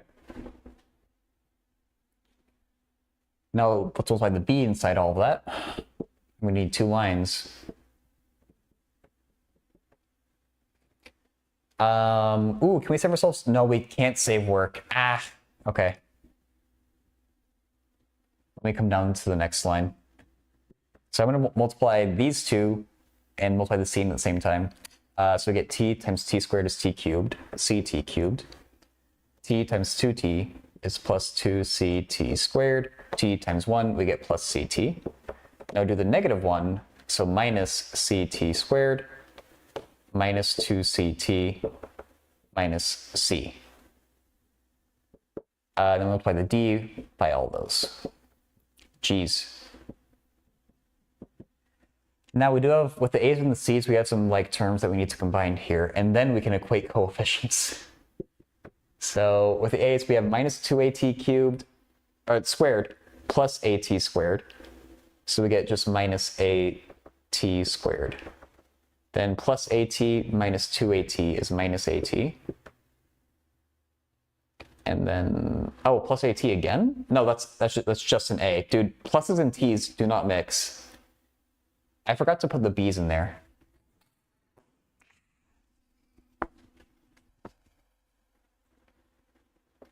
Two bt plus b. Okay. Plus bt squared minus 2bt plus b. Now we have to combine some like terms with the c's. Ct cubed plus 2ct squared minus ct squared is plus ct squared. Plus ct minus 2ct is minus ct. And then minus c. And these are the same. Okay. Uh, oh yeah, you caught the same mistake. Critical, good eye. Yeah, I made a mistake there. I forgot to multiply the b into all the terms. I forgot to multiply the d into that last term. There we go. So it's very easy to lose track of stuff. All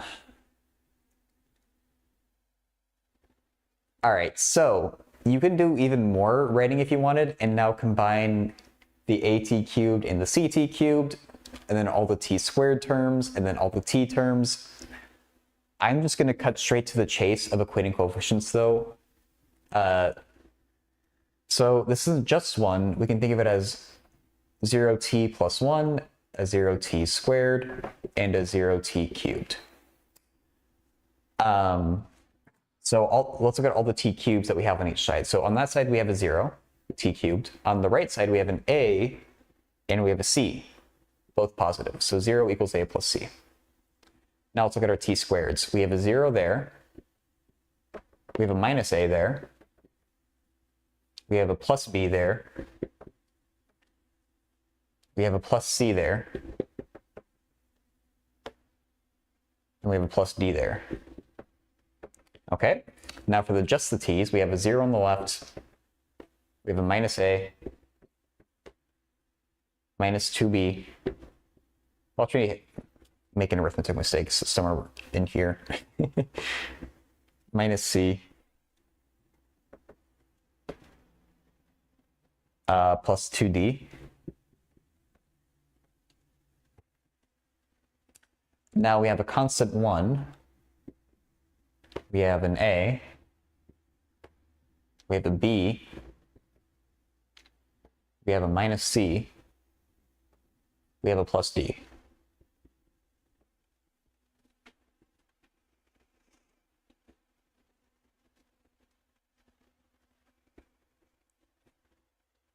Well, this sucks.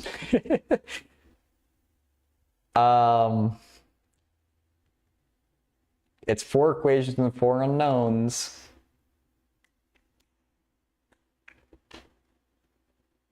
Now we can at least make it 3 equations and 3 unknowns if we use this first equation to say that c equals minus a and plug it into all these.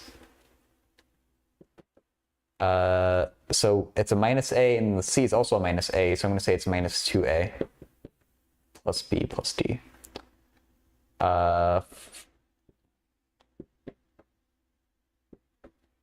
From this equation, it's a minus a minus negative a. So the a's actually go away. That's nice.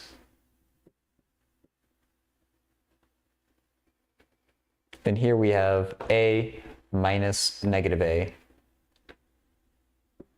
becomes 2a. Is that? Did I do something? Oh yeah, okay, no, we're good. 2a. Okay, I mean, this one, it could be meaner. This is where you're stuck at? Okay. Thanks for letting me know that. Or this one, it could be worse because we're getting this nice c equals negative a, and we're about to get b equals d from this equation. They could have made us do a lot more algebra. If we rearrange this, you add 2b to the other side, divide each side by 2, you get b equals d. So it's pretty quickly reducing to a smaller system here. So if we use this fact on this equation, we get 0 equals minus 2a. I'm going to say d equals b, so plus 2b.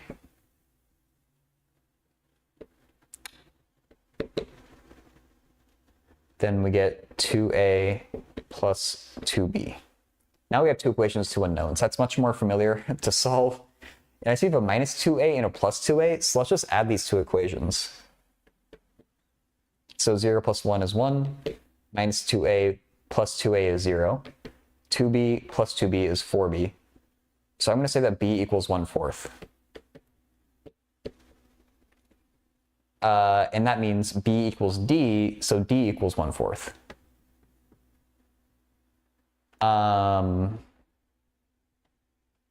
we can plug b into either of these equations, really. I'm going to plug it into the first one because there's a 0 and that looks nicer. 0 equals minus 2a plus 2 times 1/4. Solve this for a. 2 times 1/4 is 1/2. Subtract the 1/2 over. It's negative 1/2 equals minus 2a. A equals 1/4. And c is negative a, so c is minus 1/4. Let's go to Wolfram Alpha and see if I did that right. I'm getting... The more math I do, the more nervous I get that I made a small mistake somewhere.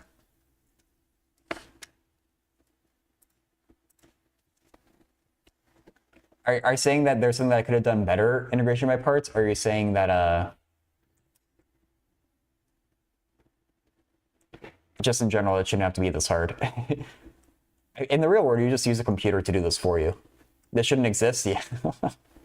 I mean, in my opinion, it should exist. You should have a computer do it for you. You shouldn't torture calculus students with problems like this. I mean, I guess it's good to know like the theory, or it's good to know like to know how to do it. Oh, dude. We have to make sure the signs are right. These are all 1/4. Are you allowed to add 2 different terms? Yeah, I could have shown it a different way too if you haven't seen the way that I just did. When I was taught to solve systems of equations, like at first, that's called like elimination. We just add the 2 equations together and one of the terms cancel. You can also do it with substitution. So if you're not comfortable with what I showed on the board there, I can do it a different way that you might be more comfortable with. It really depends on the professor, I think, how bad of partial fractions you have to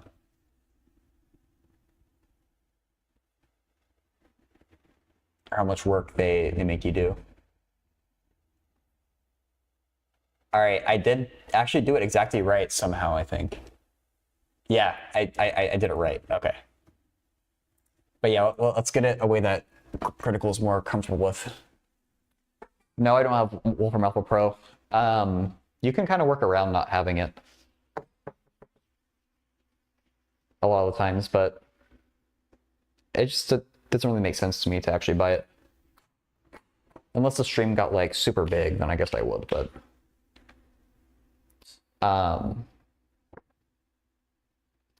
so we can say from this equation, we can add the 2a to the minus 2a to the other side and get just a equals b. And we can take this fact and plug it in down here. It's a whole mess of arrows, but so if a equals b, I'm going to say that we get 1 equals 2a plus this b becomes an a. So 1 equals 4a, so a equals 1/4. And now you can go back through all these other relations. So a equals b, so b is also 1/4. b equals d, so d is also 1/4. And then c is negative a, so c is minus 1/4.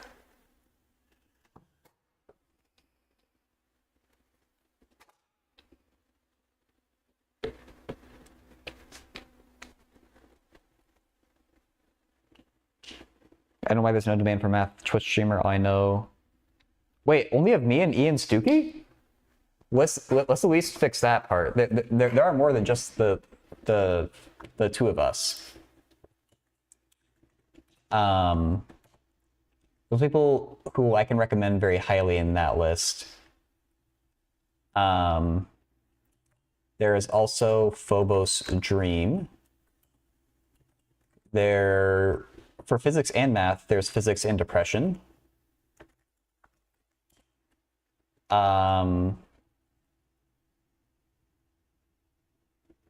in terms of people who stream somewhat frequently, I hope I'm not forgetting one, but I can't think of anyone else.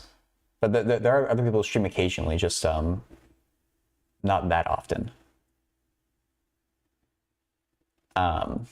Yeah.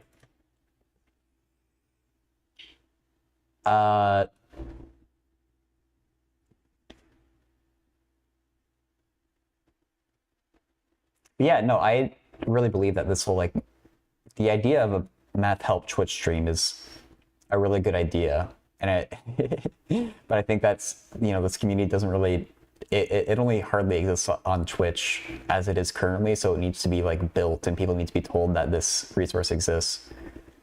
Yeah, critical. That was gonna be my next question, which is, do you know how to, like, now that we have this, do you know how to integrate it?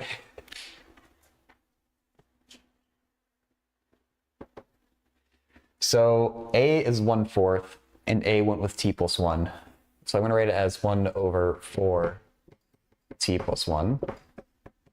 B was also 1/4.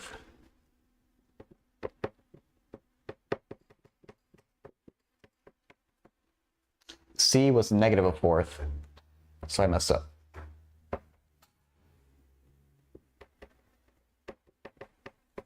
C goes with t minus 1. Then D was +1/4.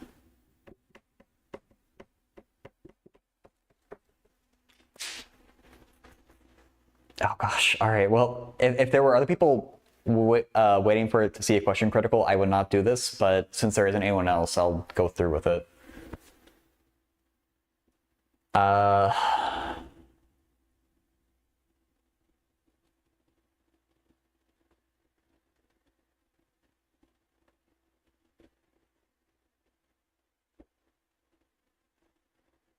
Oh, you know what? Is this actually, this might not be that bad at all.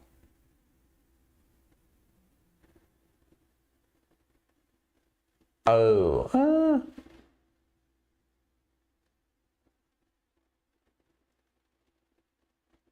I think we're okay. Okay. Now that I actually see it.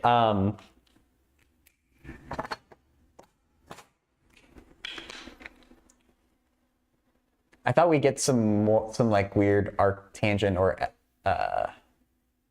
we have to do a lot of extra work here, but these actually I think aren't going to be too bad.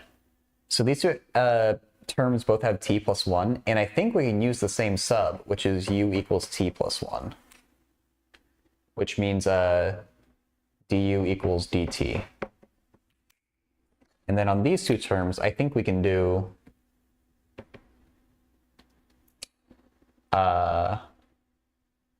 u equals t minus 1, which means du equals dt. So let's split up into two integrals with this u sub.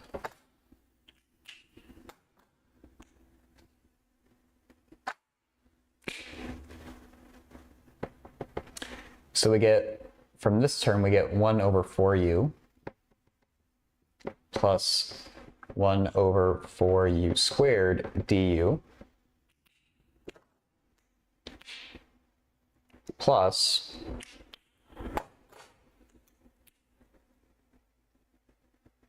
integral of negative 1/4u, but I mean, I should probably say v.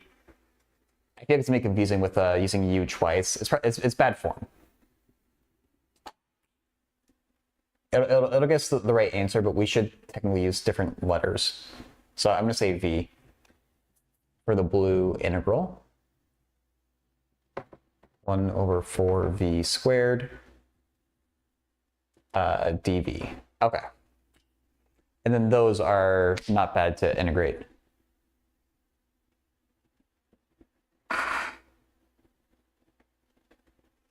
Hey, Harambe.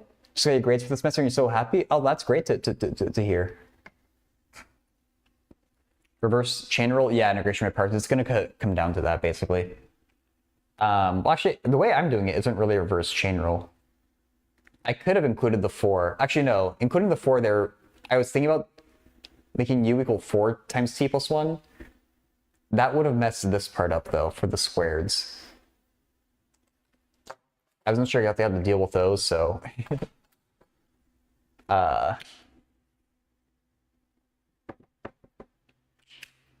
Something like this. Okay, so 1/4u, the 1/4 is just a coefficient, so it stays out front. 1/u integrates to ln of the absolute value of u.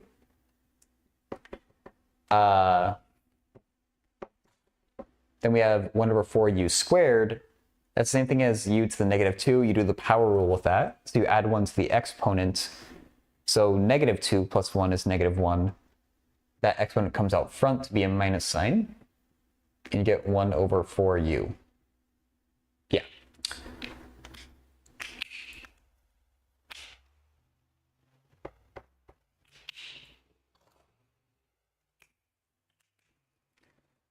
This is going to be the same thing, but with a negative sign stuck in front. Oops.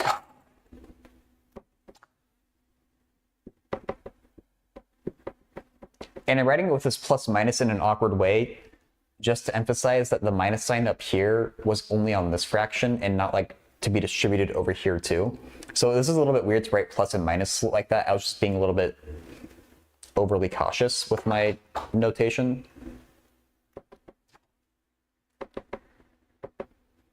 But yeah, this integrates the same way to be minus 1 over 4v.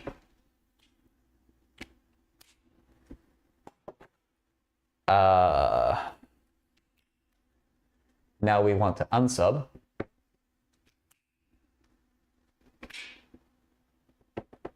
One-fourth ln absolute value u is t plus 1 minus 1 over 4 t plus 1. And now I'll stop writing in this awkward plus minus way and just say minus 1/4 ln v is t minus 1 minus 1 over 4 t minus 1. So you can call this your, well, no.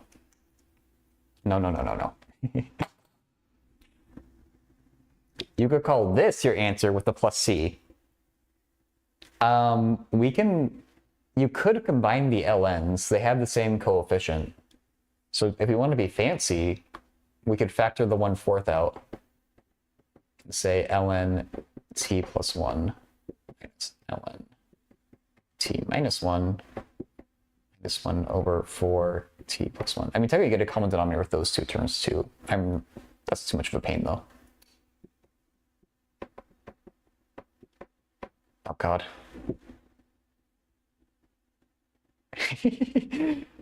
Plus c. I'm running into my old work.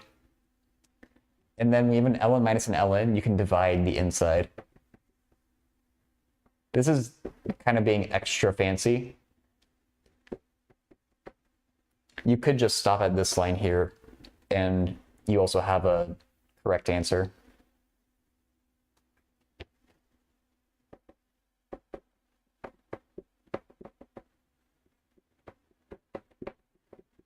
But yeah. Let's make sure the answer in Wolfram matches. It's correct? Oh, good. Okay. Hell yeah. Surprised that I did that right with the, or on the first try.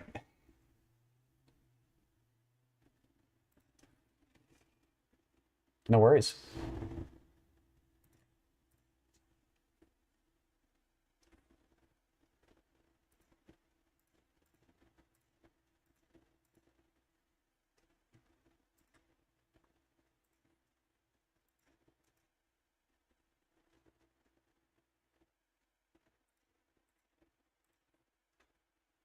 You know what? Someone else did post something in the Discord. I assumed it was more for fun, but the person who posted this question, I feel like I've seen a question of this format before and they just posted it for fun.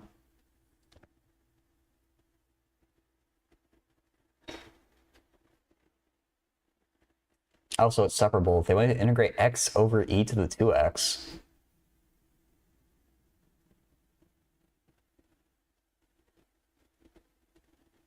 how would that work? I guess integration by parts.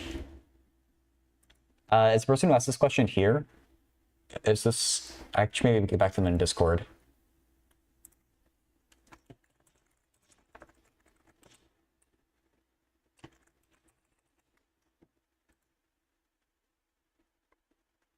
Yeah, I think so too, Harambe. I was just wondering if that actually did work. Like, how does... I guess it's just e to the -2x, and that is more clear to how to integrate that. Okay.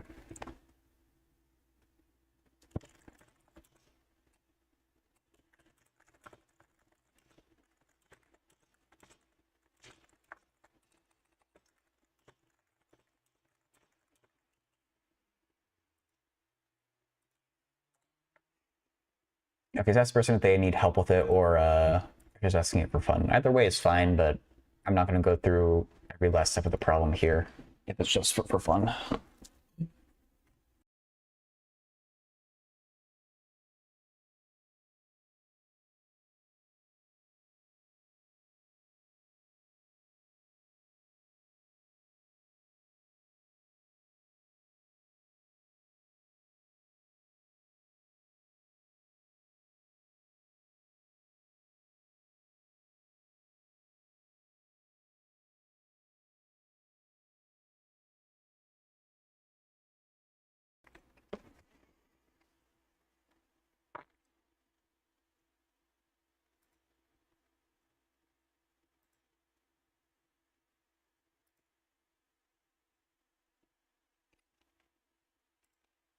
In the meantime, I have a feeling this question is just for fun, so I'm not going to work too much on it unless they tell me that they need help with it.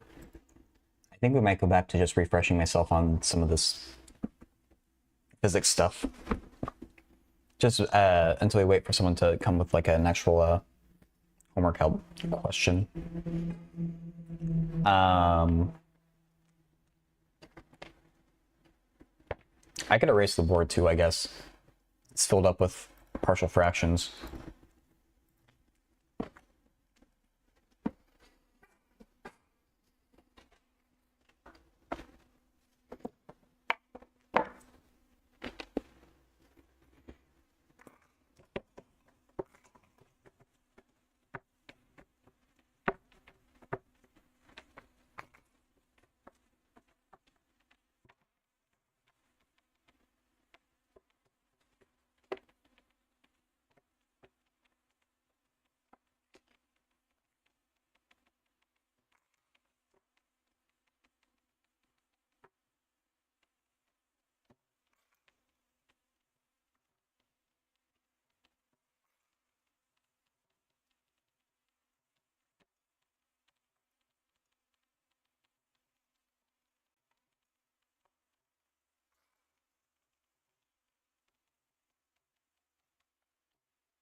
Ugh.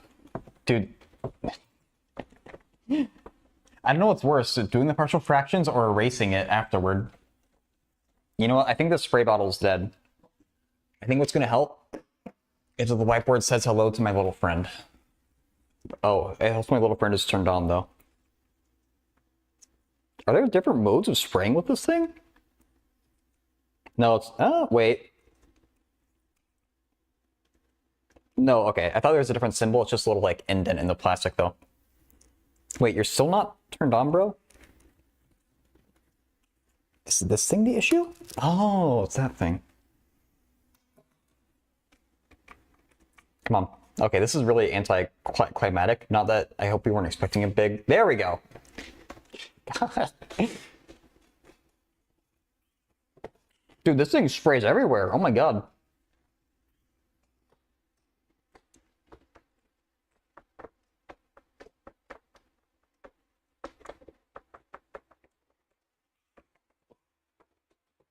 Gotta clear out like a mile radius before you spray this thing. Okay.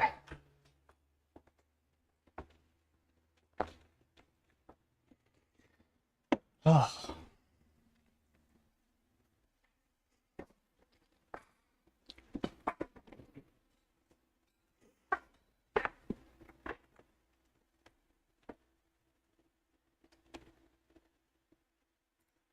Okay. So, you have another one? All right.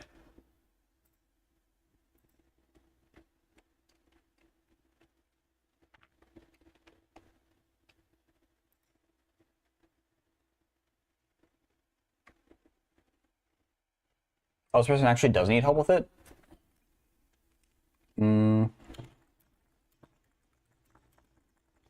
Critical, I might need to work on this person's problem first.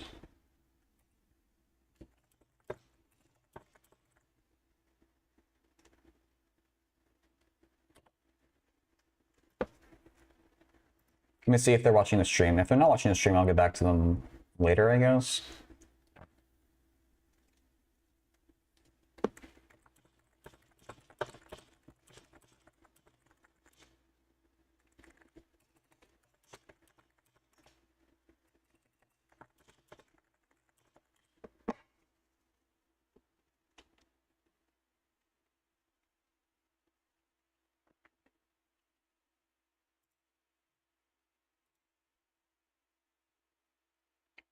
Oh gosh, you have even powers here? That always makes these integrals harder.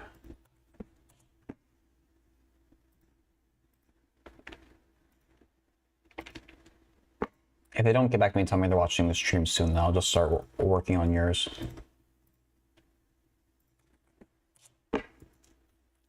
Oops.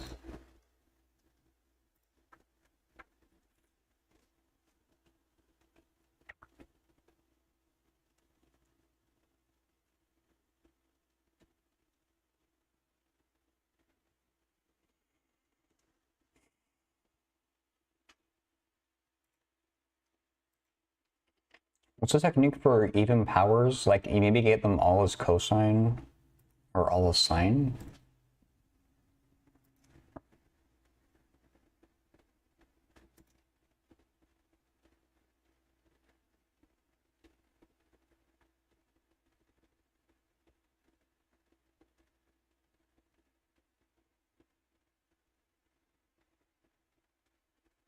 Hey, SG1, how's it going?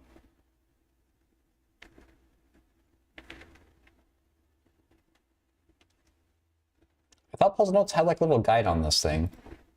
Depending on the powers, you can pretty much always do it. Maybe Paul's Notes, maybe I'm thinking of a different site that has this.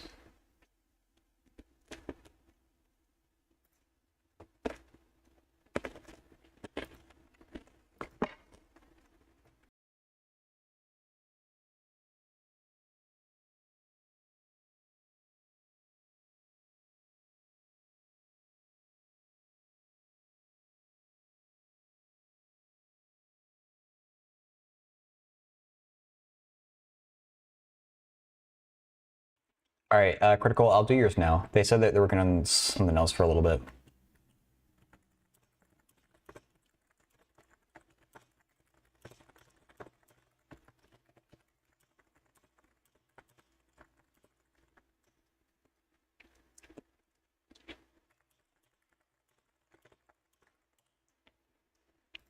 Okay.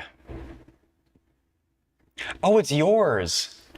Okay, sorry, I can't see people's Discord usernames. Because my Discord is in streamer mode. Okay. Sorry about that, integration by parts. But yeah, no, sorry, I was talking about for integration by parts is problem. I knew that,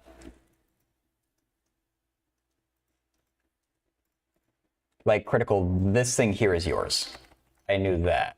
Okay. Okay.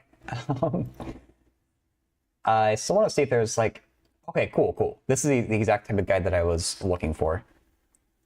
Because I don't like to memorize those, but I know that both the powers being even is kind of annoying. So I want to look up what the trick is. And I'll put a link to the page in case you're interested in this, but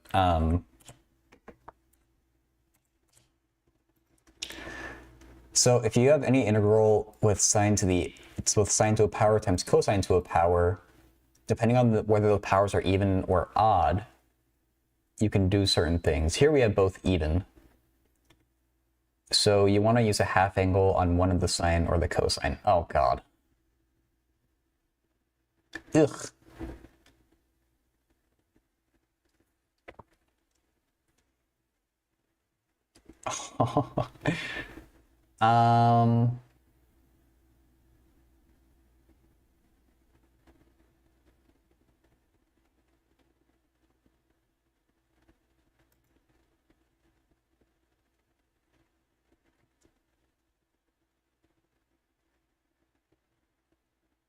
All right, I see what we do here.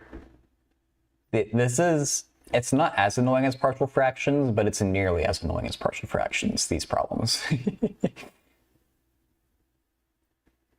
We're gonna use the identities down here. Right here. And so I think we're gonna use both this sine squared identity and the cosine squared identity. We might have to use it. Oh, there might be two layers of doing half angles, because we're gonna get cosine squared of 2 theta. Okay, let's do it.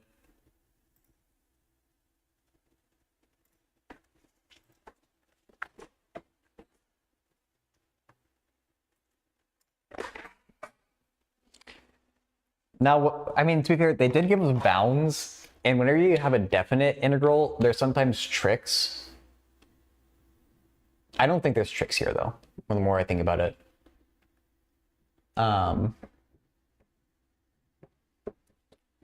We have sine squared t cosine to the 4th.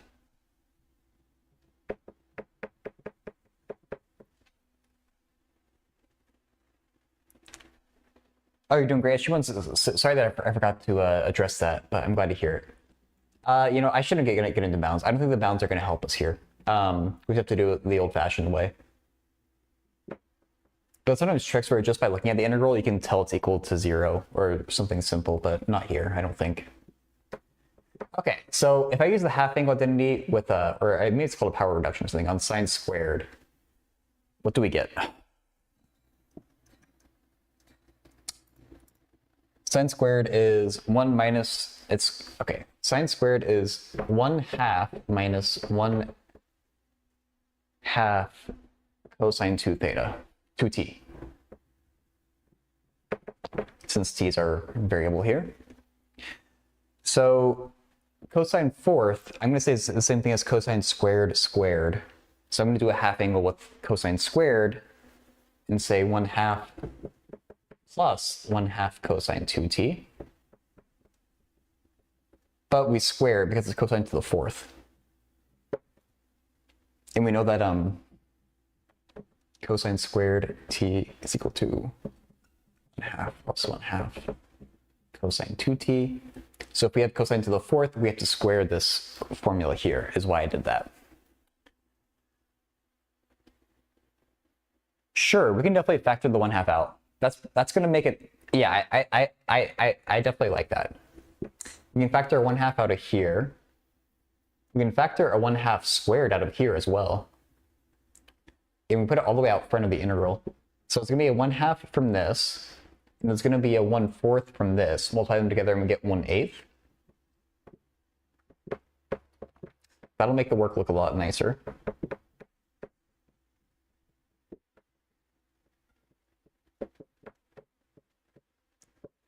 And maybe I should explain why that's, how like this thing factors. Because I feel like that's a little bit of a weird step. If you have 1/2 plus 1/2 cosine 2t squared, I can write it as 1/2 1 plus 1/2 cosine 2t. Then we need another parentheses squared. And then that's multiplication in the inside right there. So the squared can distribute to here and to the 1/2. So it's equal to 1/2 squared times 1 plus, oops, that 1/2 shouldn't be there.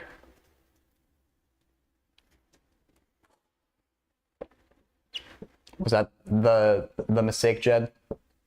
So that's why I said we can factor 1/4 out because 1/2 squared is 1/4 and it got multiplied by the 1/2 from there. I found it? Okay, cool.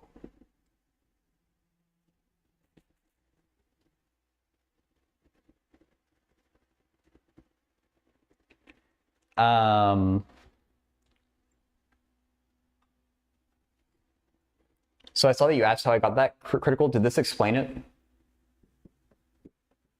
I don't know when exactly you said that. But basically from this part, we have a 1/4 for the reason I just showed here. And from that part, we have a 1/2. So 1/2 times 1/4 is 1/8. Now you get it? Okay, cool. So let me erase this so we can proceed with the problem.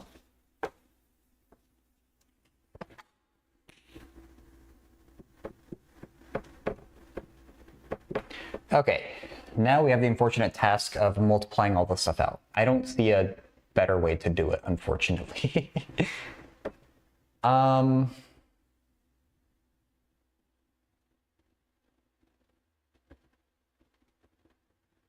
What I'm gonna do before I start multiplying things out is I'm gonna write that 1 plus cosine 2t squared. I'm gonna separate out the squared. This will save a tiny amount of work at least. So 1 plus cosine 2t squared is 1 plus cosine 2t times 1 plus cosine 2t. Confused, why didn't you just replace sine squared with 1 minus cosine squared? We can do that integration by parts, and if I'm missing something, please tell me. I don't think that's helpful because we're still going to have to do a bunch of half angles with that. But if I'm missing something, please tell me. I don't think that saves us much work. We still have a bunch of, I guess you have to do a triple angle, which I don't even know. I don't even remember the formula for that offhand. So yeah, the reason I split out this squared is that I see this is going to be like the difference of two squares, and it's a little bit easier to multiply those out. So if you have like x plus y times x minus y, I just know that that's x squared minus y squared. The middle terms always cancel. So we have the same thing up here, it just looks a little more complicated. We're going to have 1 squared, which is 1, and then minus cosine squared 2t in parentheses, and then 1 plus cosine 2t.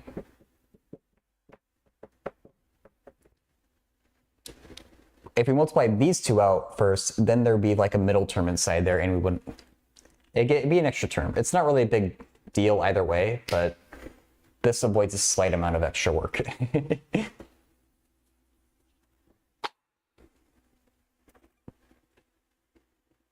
How did you get 1/8? Oh, I thought we went over that part.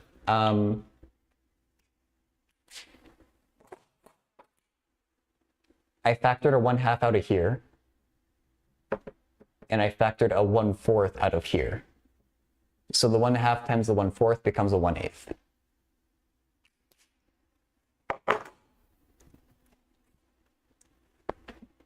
Is that okay? Yeah, sorry if I didn't explain that well enough.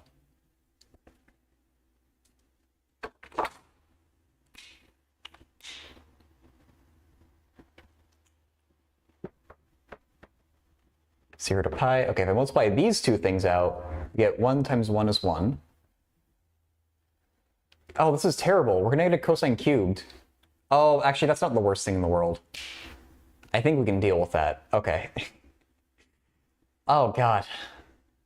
Okay, so 1 times 1 is 1. 1 times cosine 2t is cosine 2t. Negative cosine squared 2t times 1 is just that. Oh my God, we have to integrate each power of cosine. Minus cosine squared 2t plus or times cosine squared 2t is minus cosine cubed 2t. Now, ironically, the most annoying thing is that cosine squared. The cosine cubed, I think I see how to deal with.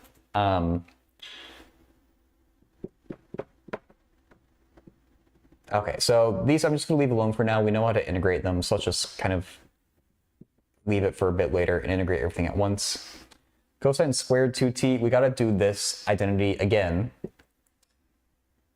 But now it'll be a 4t, so it's going to be parentheses 1/2 plus 1/2 cosine 4t. Cosine cubed, I'm going to say is cosine squared times cosine. I'll do this in 2 steps. It's going to split up into cosine squared times cosine 2t. And the next step is going to be saying that cosine squared is 1 minus sine squared.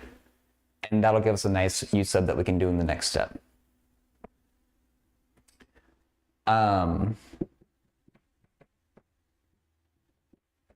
And we'll say that 1 minus 1/2 is just 1/2.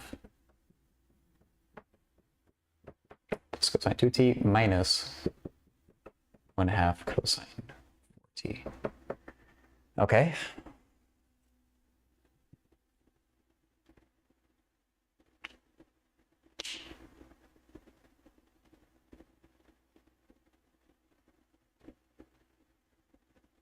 Yeah, I guess there's a few different ways of explaining that 1/4 thing, Jed. Because you could have, I guess, split it out even like that, like split it squared like that, and do 1/2 out of each of them. I don't know. Either way though.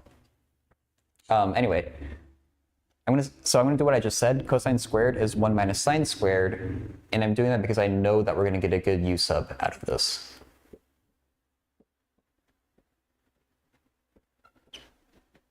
Because if we take u equals sine 2t, we're going to end up with a cancellation with the cosine. Okay, so this part we're just going to integrate directly. This part we're going to do a u sub for. Oh, who's that?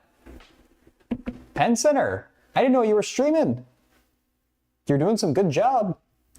Well, thanks so much for the raid. Welcome in, everyone.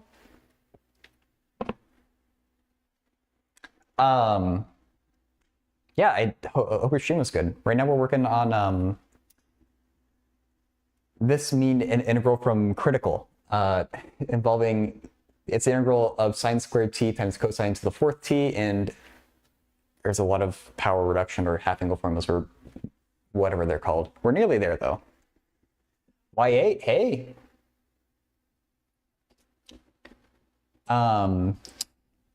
How do you get 1 minus sine squared 2t from cosine squared 2t? That's the Pythagorean identity. Running out of room to write all these identities. If I know that sine squared theta plus cosine squared theta equals 1, the theta doesn't actually matter. We can make it a 2t. It's true for any input you want. And you can subtract the sine squared 2t over to the other side.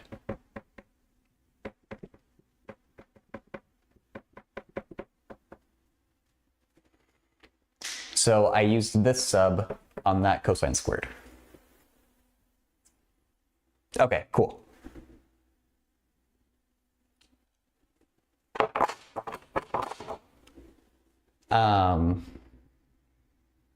We're nearly there. So, like I said, these first 3 terms will integrate.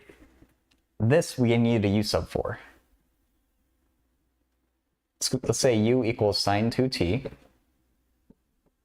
which means du equals 2 cosine 2t dt.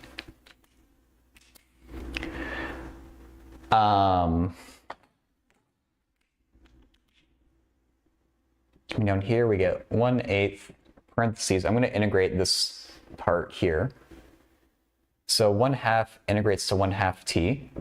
Cosine 2t, sorry, that's a t, not a plus. Cosine 2t integrates, I'm going to do a mental u sub on the 2t there.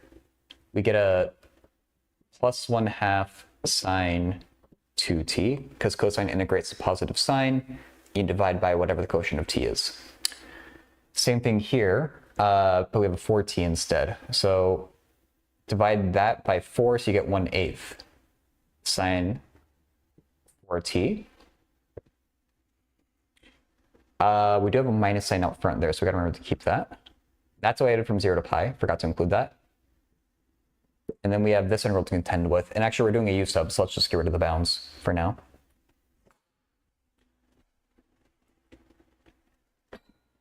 You didn't know it still worked like that? I thought you had to represent it as a double angle. Oh, okay. Do you know what you did wrong? Oh, okay. It sounds good, critical. Do you want to see the rest of the problem? Or do you know what to do? I'm going to continue with it in the meantime. If we apply the sub, sine squared 2t, u is sine 2t, so we get 1 minus u squared. Du is 2 cosine 2t dt. We have a cosine 2t dt already, so we just divide by 2, so times 1/2 du. And that we know how to integrate. Sorry, I forgot to close that parentheses. But now that minus sign looks weird, right?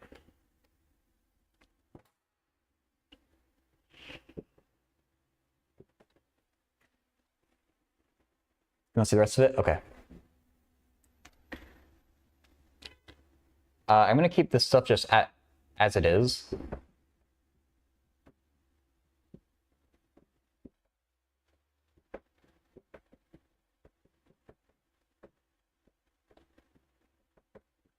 Zero to pi minus, okay, this, I'm going to multiply the 1/2 inside and integrate it mentally. That becomes 1/2 u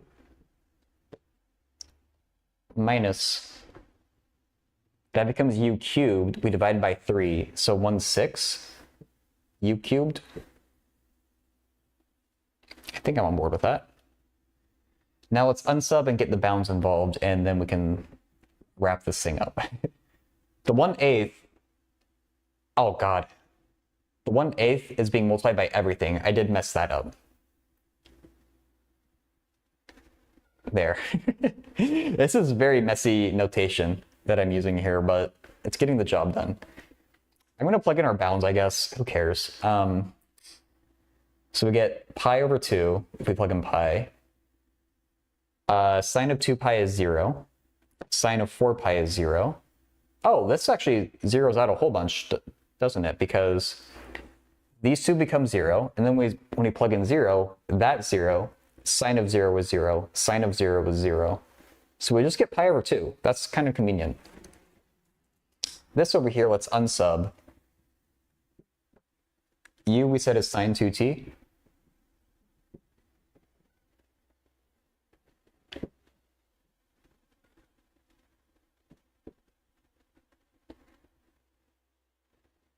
And let's bring the bounds back 0 to pi. Now plug in these bounds and we are home free. Does this zeroes out too? Because sine of 2 pi is 0. Sine of 2 pi is 0. Sine of 0 is 0. Sine of 0 is 0. Okay, we get a big old 0 there.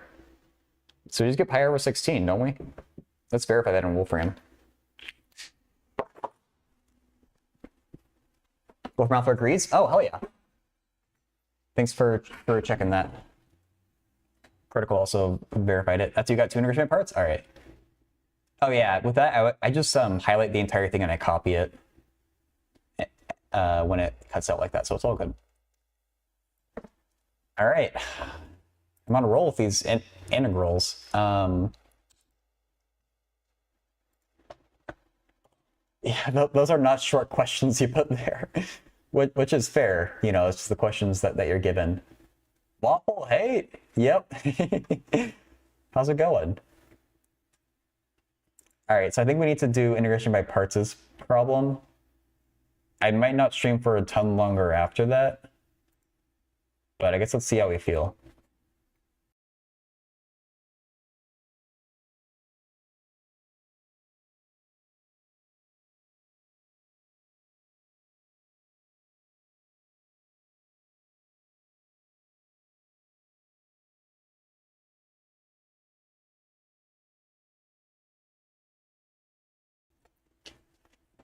All right, are you here, integration by parts? Actually, you did just type that before.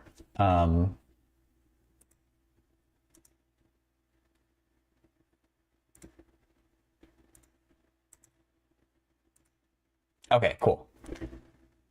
So yeah, I'd say this is a separable differential equation, so let's get cracking on it. They may involve critical thinking, but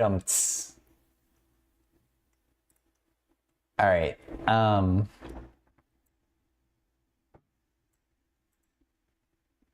That's good to hear, Waffle.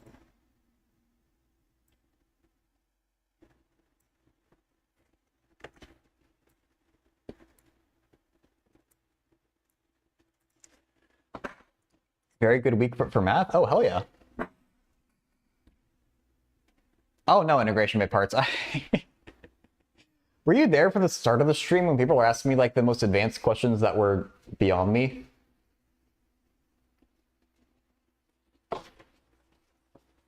I'd much rather, even like Critters questions have been a pain, and your question, it's a little more fun, but I just know like how to do them, and I feel like I can explain them pretty well. Whereas I'm not a huge fan of fumbling around with the things that I've never learned before. I'll try to do it if it helps someone, but I just feel like I'm not actually helping them, and that I'm wasting their time, so I try to give myself like a cutoff for how long I'll spend on it.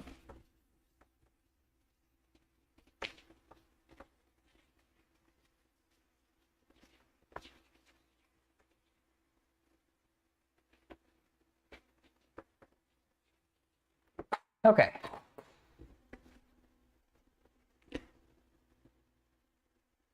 Working your first proof/paper right now? Ooh, that's exciting. Yeah, I agree with Penn. I can't see much out of paranoia. Oh, okay. It's a cool number theory property. You can do must have issues at some parts. Okay.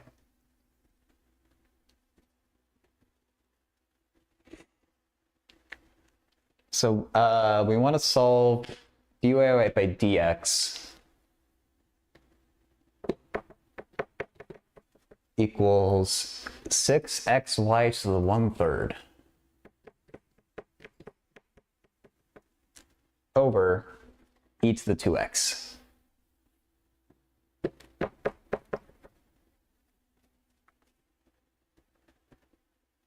Okay. For y is greater than or equal to 0, I guess. Fair enough. Actually, is that fair? Why you can plug like negatives are fine in a cube root, aren't they? It doesn't matter. I guess we should say y of 0 equals 1.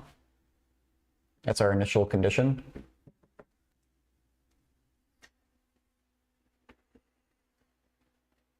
Okay, and we want to form y squared. So this is a separable differential equation. And so that's probably why you were asking before why you can treat dy by dx as a fraction, because this is where you really just use it as a fraction, and it's it just happens to work. It is the answer. Like you're not supposed to be able to split up the dy and the dx like this, but it turns out it gets you the right answer. But yeah, for separation of variables, we want to get all the y's on the left side, all the x's on the right, or they're just all together. So let's get the y's over here by dividing the y to the 1/3 over. 1 over y to the 1/3. They should say y is strictly greater than 0. As soon as we divide by y, but we're just going to roll with it. Aman Garg? 4 a.m. in the morning? Jeez. Well, thanks for tuning in. Hope you're well. I'm going to multiply each side by dx as well. So we get 6x over e to the 2x dx. And now we integrate each side. I'm going to rewrite 1 over y to the 1/3 as y to the minus 1/3 dy. So integral 6x over e to the 2x dx.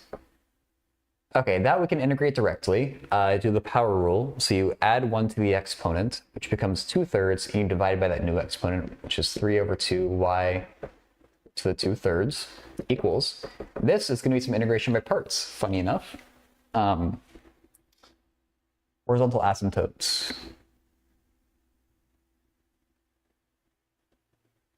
Irony. Oh, you're saying that. Oh, sorry, the Fembox just said that. Okay, let's see if we get the same answer. It's only the second part you couldn't do? Oh, okay. I'll speed through this first part then, just so we can make sure we have the same answer. Let's take u equals x, dv equals e to the minus 2x dx. Thanks for saying that. So, what? Oh, it's Ben. Okay, never mind. Hey, Ben. Shouldn't you be asleep? But hello.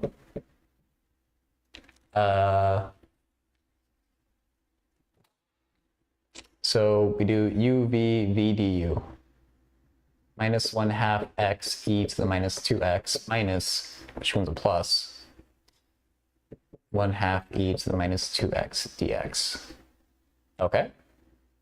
Which equals minus 1/2 x e to the minus 2x minus 1/4 e to the minus 2x.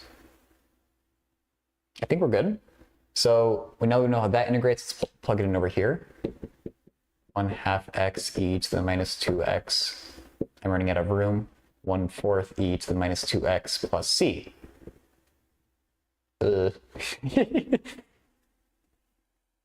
Yeah, I mean, yeah.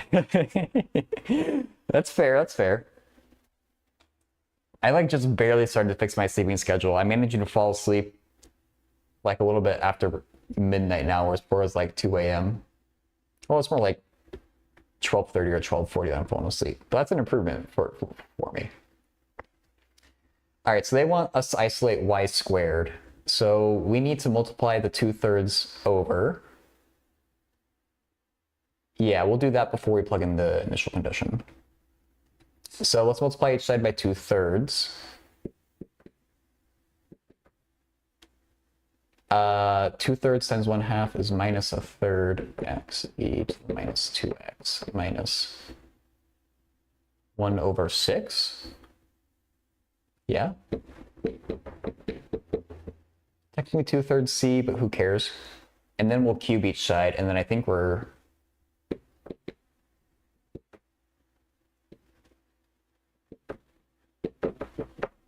in business. I wonder if that 2/3 c is going to be important. I feel like it shouldn't matter. You keep... Congrats. Thank you, Waffle. You got C is 3. Okay, let's see if I get the same. Depends how you write it.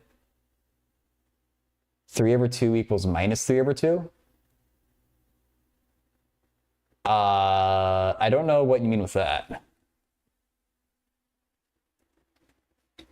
Let's try plugging the initial condition and see what we get though. So y is equal to 1. So we get 1 equals... That's 0. That's minus a 6. Cubed. Oh, God. No, we can cube root each side. Okay, okay. We're fine.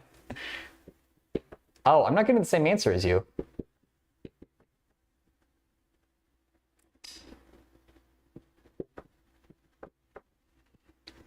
Wah, wah, wah, wah.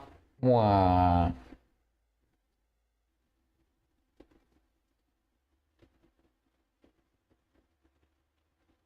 The 2/3 I don't think would change it either.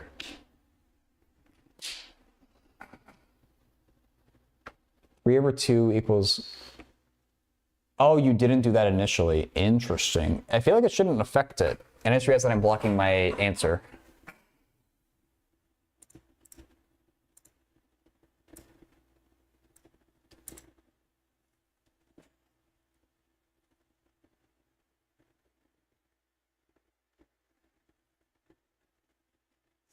Well, okay, let's try it that way too.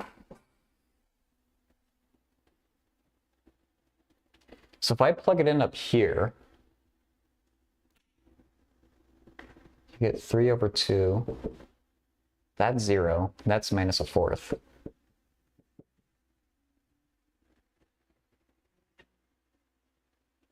Did I do that 1/4 wrong? Is that the issue?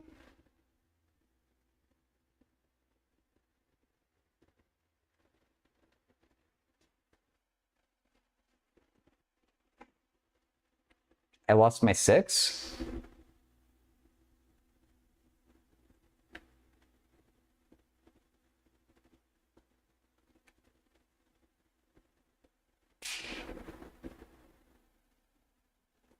I did lose my 6. You're right. I just completely forgot that I left the 6 out of the integration by parts, and I never brought it back. Okay, good catch, Fenbox.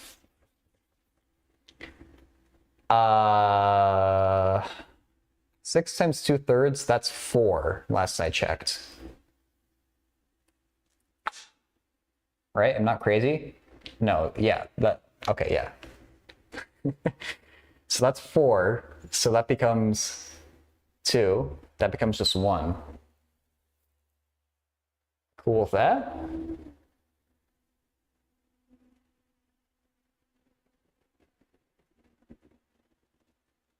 And then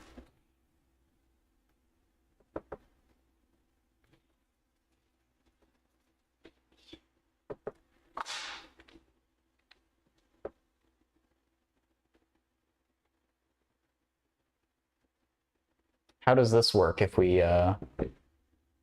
do the thing?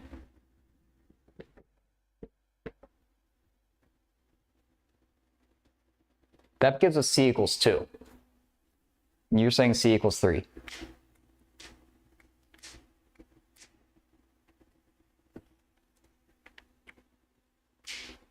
Huh.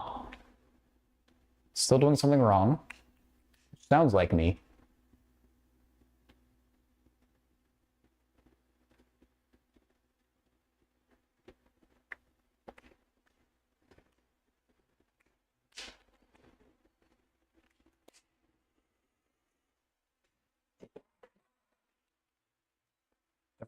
So, like, C is definitely 3 is what you're saying? Okay.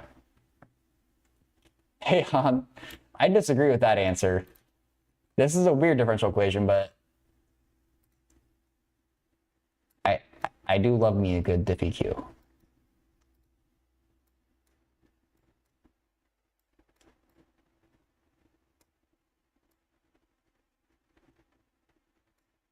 Where exactly did I go wrong here?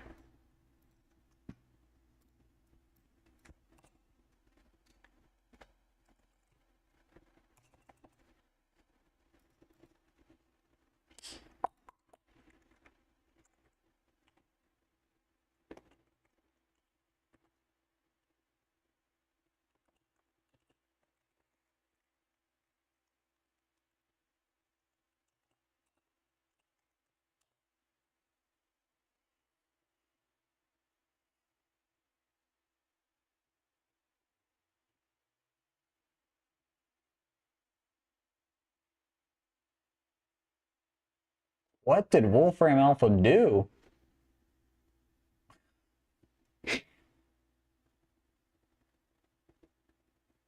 What? Oh, it interprets that as e squared. What? It's interpreting the input wrong, which I didn't think would be possible with this type of input.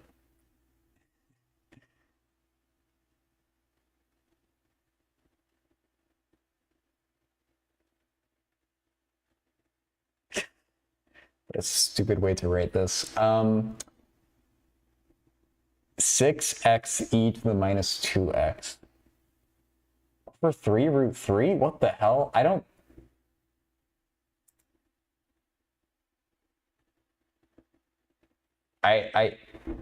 Let me give it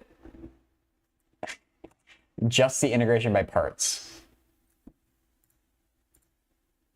And Wolfram Alpha is going to be stupid unless I open up a new tab. Let's just verify that part of the integral first.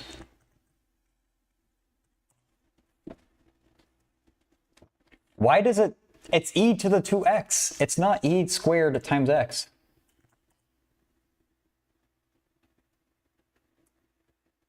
Oh, you do have Pro? That's nice. I might...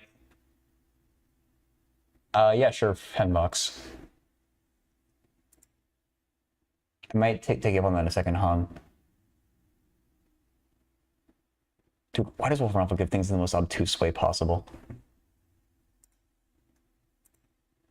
Actually, can I... That's the input right there.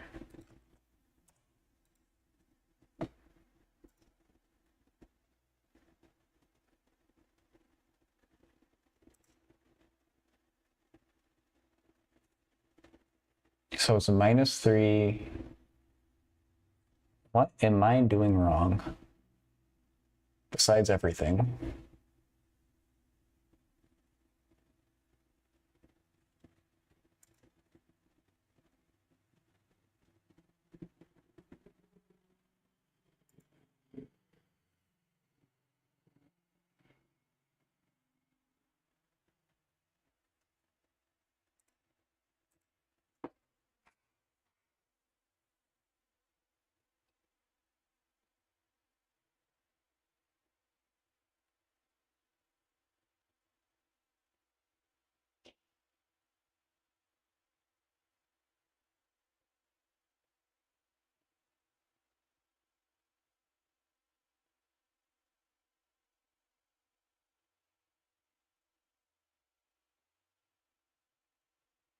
Hey, Beaver Dog. It's almost like I'm thinking. I don't know why I erased all that. Let me, I hate how crowded this work is. Let's just do it a little bit slower. Because I feel like the result man ratio parse is right. I don't see the error here.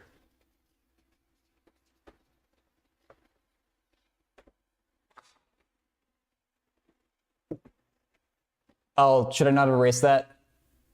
Oh, we did things in a different order? Oh, okay. I should have looked first.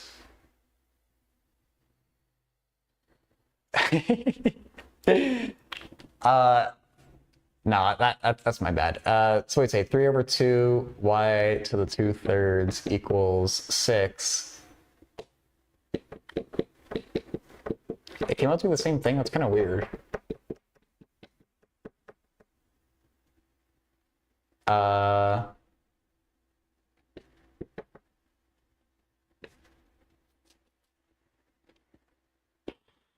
6 times 2/3 is 4. Multiplying the 4 inside here, you get minus 2x e to the minus 2x minus e to the minus 2x plus c cubed. And so you're saying if we plug in our initial condition, we get 1 equals, that's 0, minus 1 plus c cubed. Cube root each side. C equals 2. This could be the same, like, I don't see how this is the same thing. Or how is yours formatted differently that it comes out the same?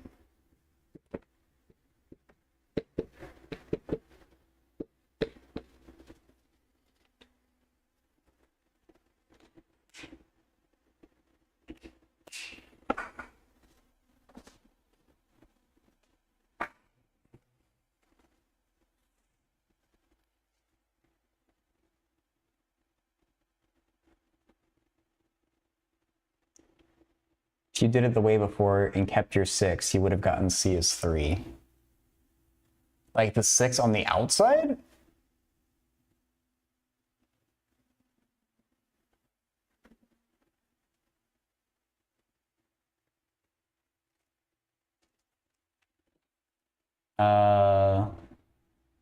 Thanks for plugging that in, Han. Take a look at those.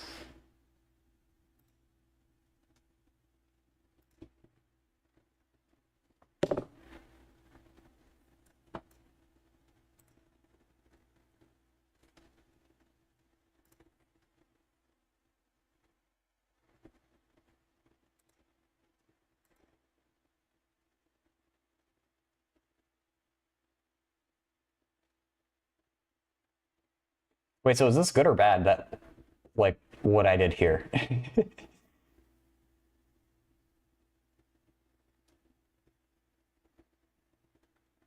Okay, yeah, well, Farnoff was still formatting a super weird way.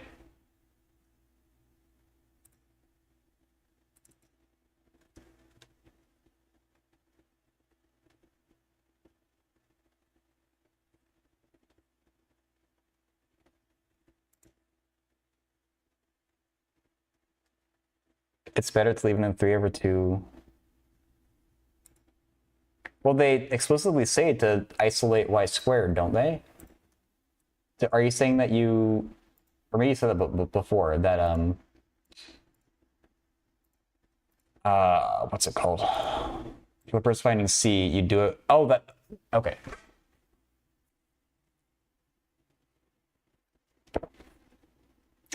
Oh, you get C equals 3, and then, so do you get the same final result?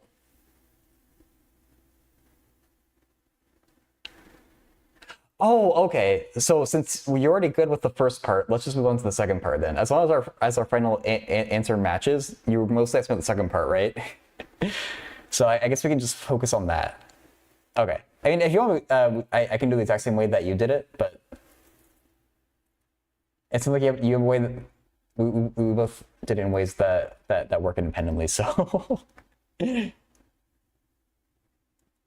can find the equation of the horizontal asymptote to the curve with the equation y squared equals g of x. So I guess to get a horizontal asymptote, we need to take the limit as x goes to infinity and negative infinity.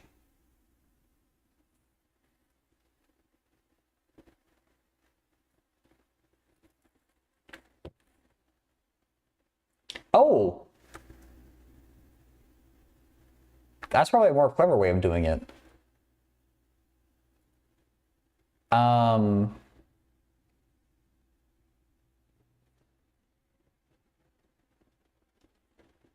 When the inverse of dy dx equals 0.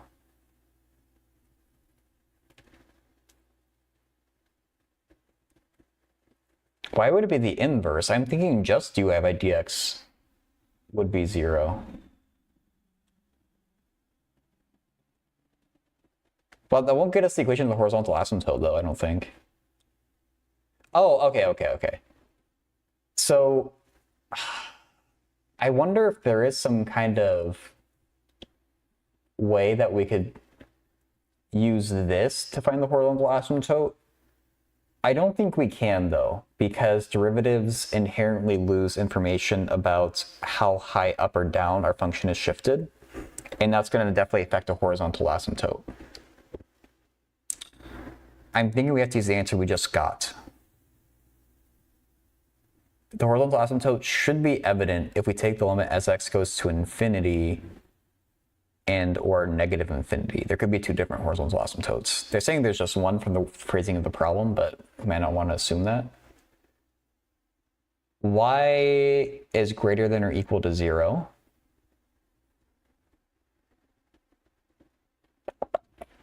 I don't know if that affects that much, though. I guess it does. Why would they stipulate that y is greater than or equal to 0 and then make you get it in the form y squared equals g of x? Because to get this limit, we're going to have to take a square root, aren't we?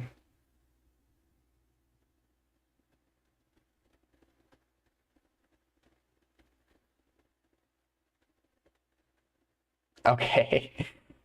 I think this is going to be weird. We're going to have to...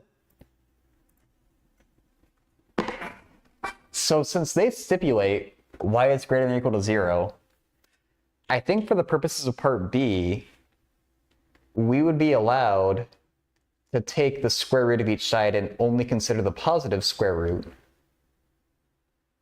because of that initial, or not initial condition, because of that condition there. And instead of writing a square root, I'm going to say 3 over 2. I wonder if this is bad.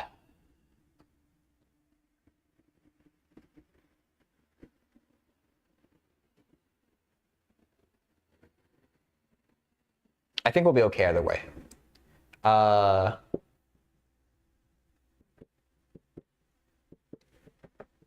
I'm writing it like this because we need to take the limit as x goes to infinity and maybe negative infinity. But if it's y squared, I don't know how that really works. So that's why I'm saying we should maybe do it like this.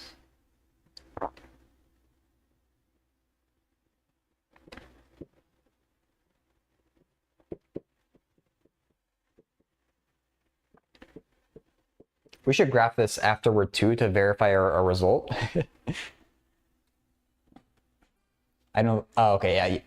Make sure I didn't fall behind on chat. And I think we can kind of sneak this limit inside the parentheses here.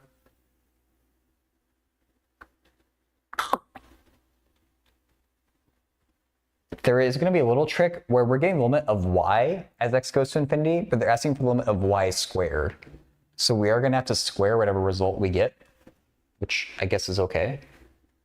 It feels like a little sketchy to me, but I think that's what... I don't see how else we really do this. I'm going to write these negative exponents as fractions.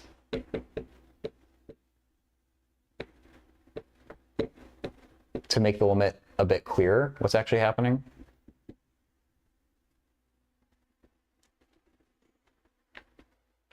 For 2 marks, this is only 2 marks?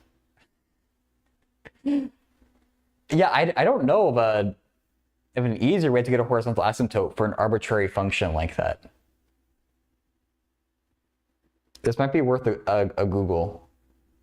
You can maybe do this limit kind of intuitively, because I think the limit of this is going to come out to be 2, and that we're going to get an answer of 4 when we square it. I guess it'll be 2 to the 3 over 2, though. Oh, you know, I think Fiblock said that the limit for y is 2 root 2. And if we want for y squared, we're going to have to square that. So we're going to get 8. By the way, like, e to the 2x and... oops, that shouldn't be a negative. Those are going to go to 0 as x gets very large.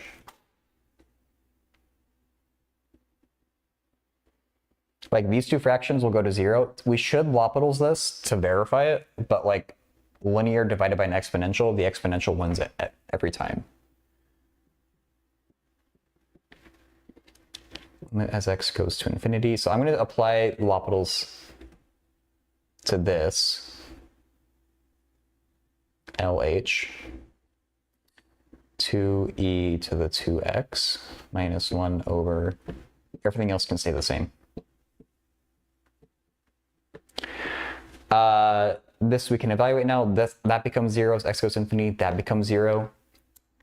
So we get 2 to the 3 over 2, which equals 2 root 2. This is for y. For y squared, we need to square that. So y squared approaches 8 as x approaches infinity. And let's graph that. Chad GPT? I'm not asking Chat GPT.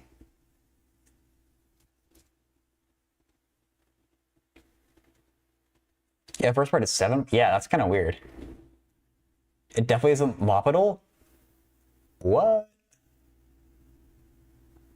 Yo, you're this far in... Wow, that's weird.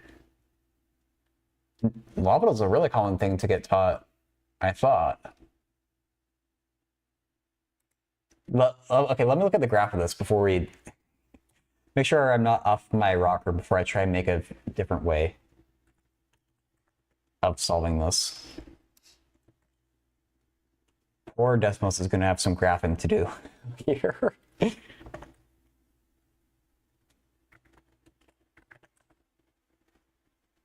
Thanks for the follow. Oops, just cubed, right? Yeah.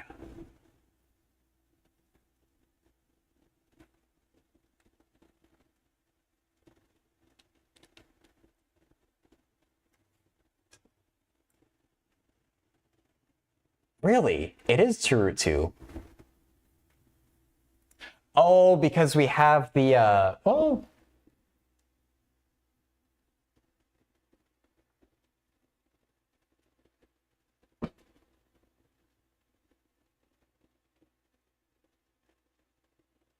That's weird.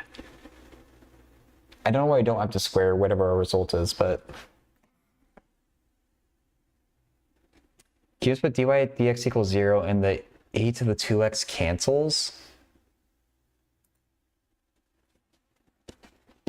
What will that give you? 6xy to the 1... So...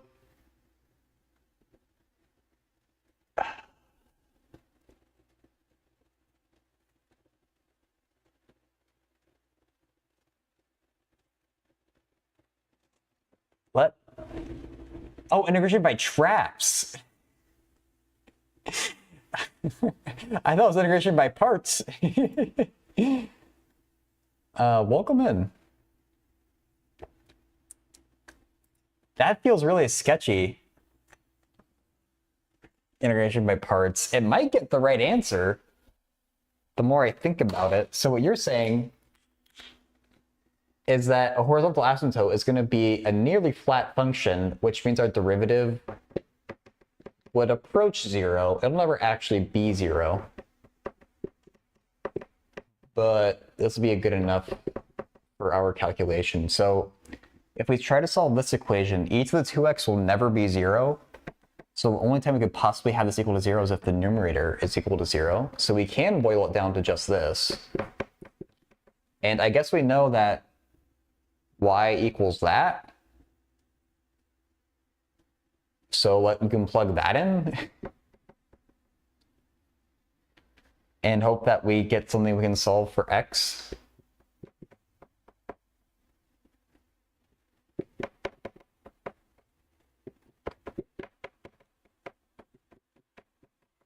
It's to the power of 3/2, but there's a 1/3 there, so we just get to the power 1/2. And then we can split off in two problems. We get x equals 0, which we probably need to throw out. And we get this equals 0. This feels really sketchy to me. No, never mind. You don't need the exponent. I don't know what you do with that. Do you do the limit? Like, can we take, what was that? That feels weird. Integration by you thought.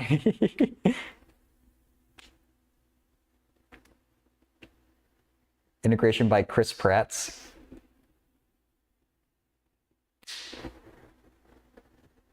So I don't know what you do with that problem. You can't solve that algebraically.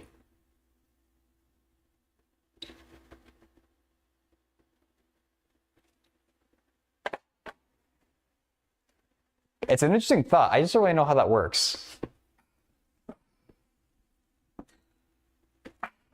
Yeah, you make a good point there, integration by parts. So I did that too, 5 but integration by parts doesn't have L'Hopitals, and how do you do that without L'Hopitals? Like, you make the argument that like a linear term divided by exponential should by every right be 0. Got $500 from your government to help pay for your electricity bill? You want to share the love? My electricity bills are crazy. To be fair, we do sometimes get credits, I guess. Gonna buy a PS5. No, what L'Hopitals wouldn't be credited? Really? Oh. You're not allowed to use it, even though you know it? That's even worse. Huh. I feel like you just can't find the horizontal asymptote from a differential equation.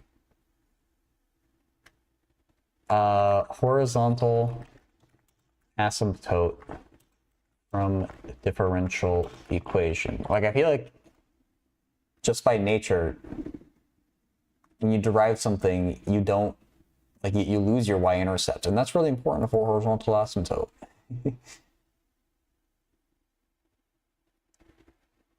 Oh, that's why you know it. Okay, it's not on the syllabus.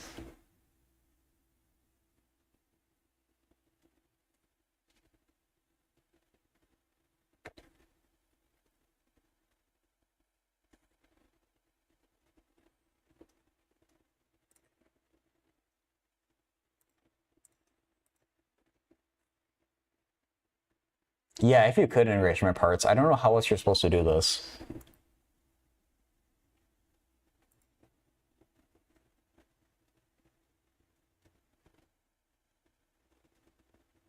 New community game idea? Oh, hit him with it.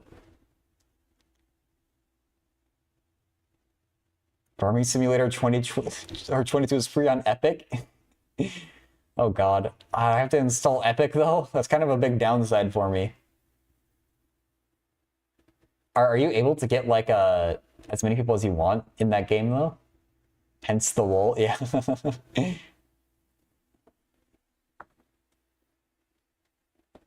18-player plate-up is my idea? That would be sick. I didn't know that you could get 18 people in a plate-up lobby. That sounds chaotic. Still have to catch up on the first 21 parts.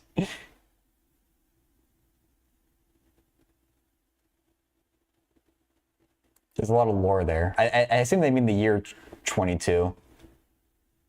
I feel like there are mods for increasing the player count. I remember looking at mods a while ago. There might be one for increased players.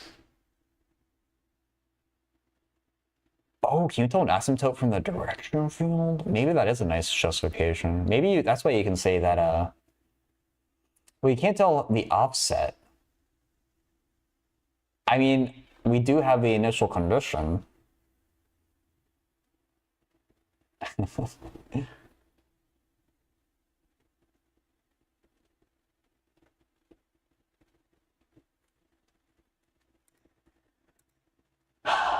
I feel like you should be able to make the intuitive argument that the exponential will dominate the linear.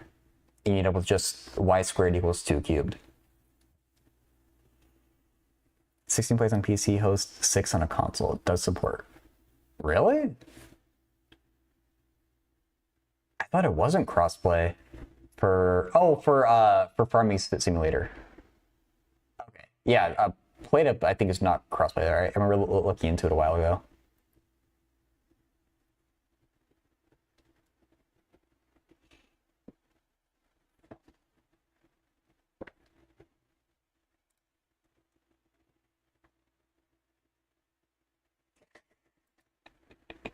Integration by body parts. Thanks for the follow. Check all the follows I can get, I guess.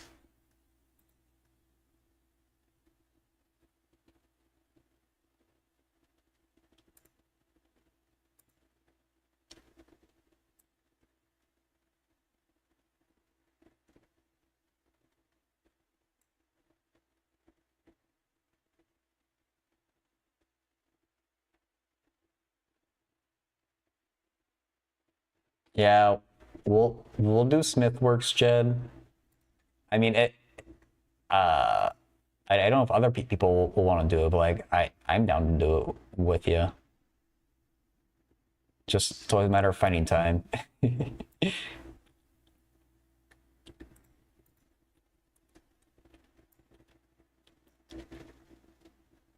I'm probably gonna try and set something up for next Friday though. Oh no, yeah, I'm definitely not doing it tonight.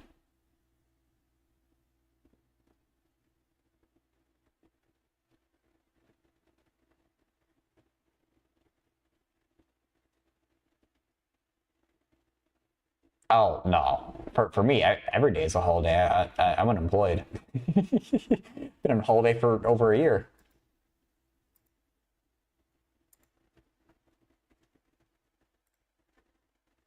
I don't integration parts. Have you sent it yet? It's if okay, it's or if not, it's okay. I just make sure I'm not missing it. The mark scheme doesn't exist. The only way I can think of, I mean, Jed, if you have plans though, uh, or do you have any plans since a big holiday weekend? But enrichment parts, yeah, the only way I can think to justify it without Lopitals is just making the claim that this exponential will dominate the linear, so this will become 0, that'll become 0. And you just end up with y squared equals 2 cubed, which will get you 2 root 2. I was wrong with this. But everything else was fine, I think. I don't know what you can possibly do that limit otherwise. Find out your day off has already been spoken for. Okay.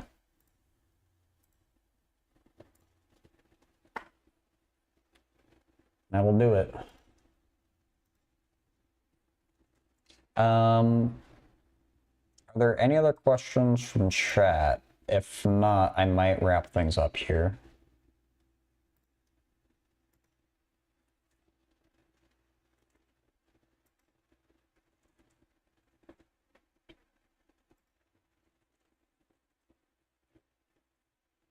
What's up, Beaver Dog? What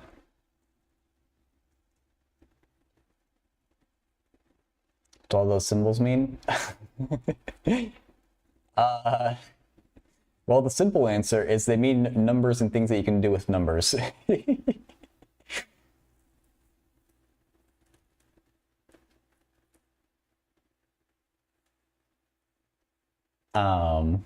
Numbers bad. You know, it's a valid opinion.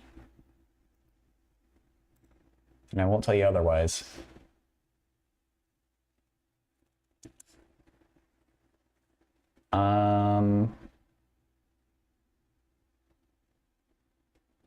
are hard to deal with some days. I heard, yeah, what am I'm trying to say? I heard agree with that. I just can't talk. That's like, yeah, great parts. Hope you have a good night too. Sorry I couldn't give you an answer that's like, would be acceptable on the test. It's just a weird,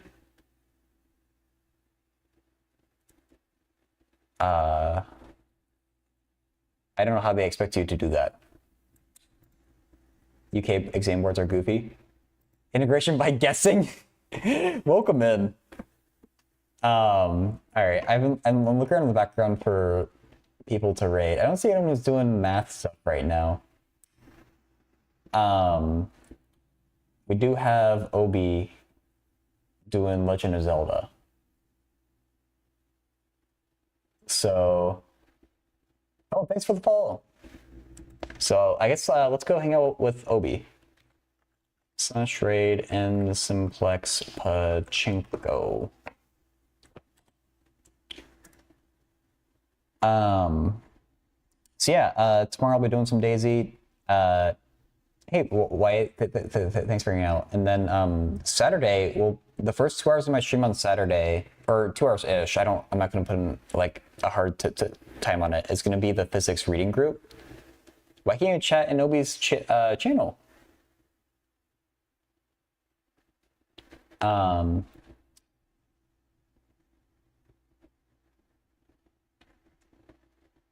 yeah, the first 2 hours ish, I'm thinking will be the physics reading group, and then we'll switch over to math depending on how much time that takes. But yeah, I'll put a thing in my Discord as well with more information for how that'll actually work. And thanks, Jed, for plugging the others and for getting my Discord links. I need to turn off the YouTube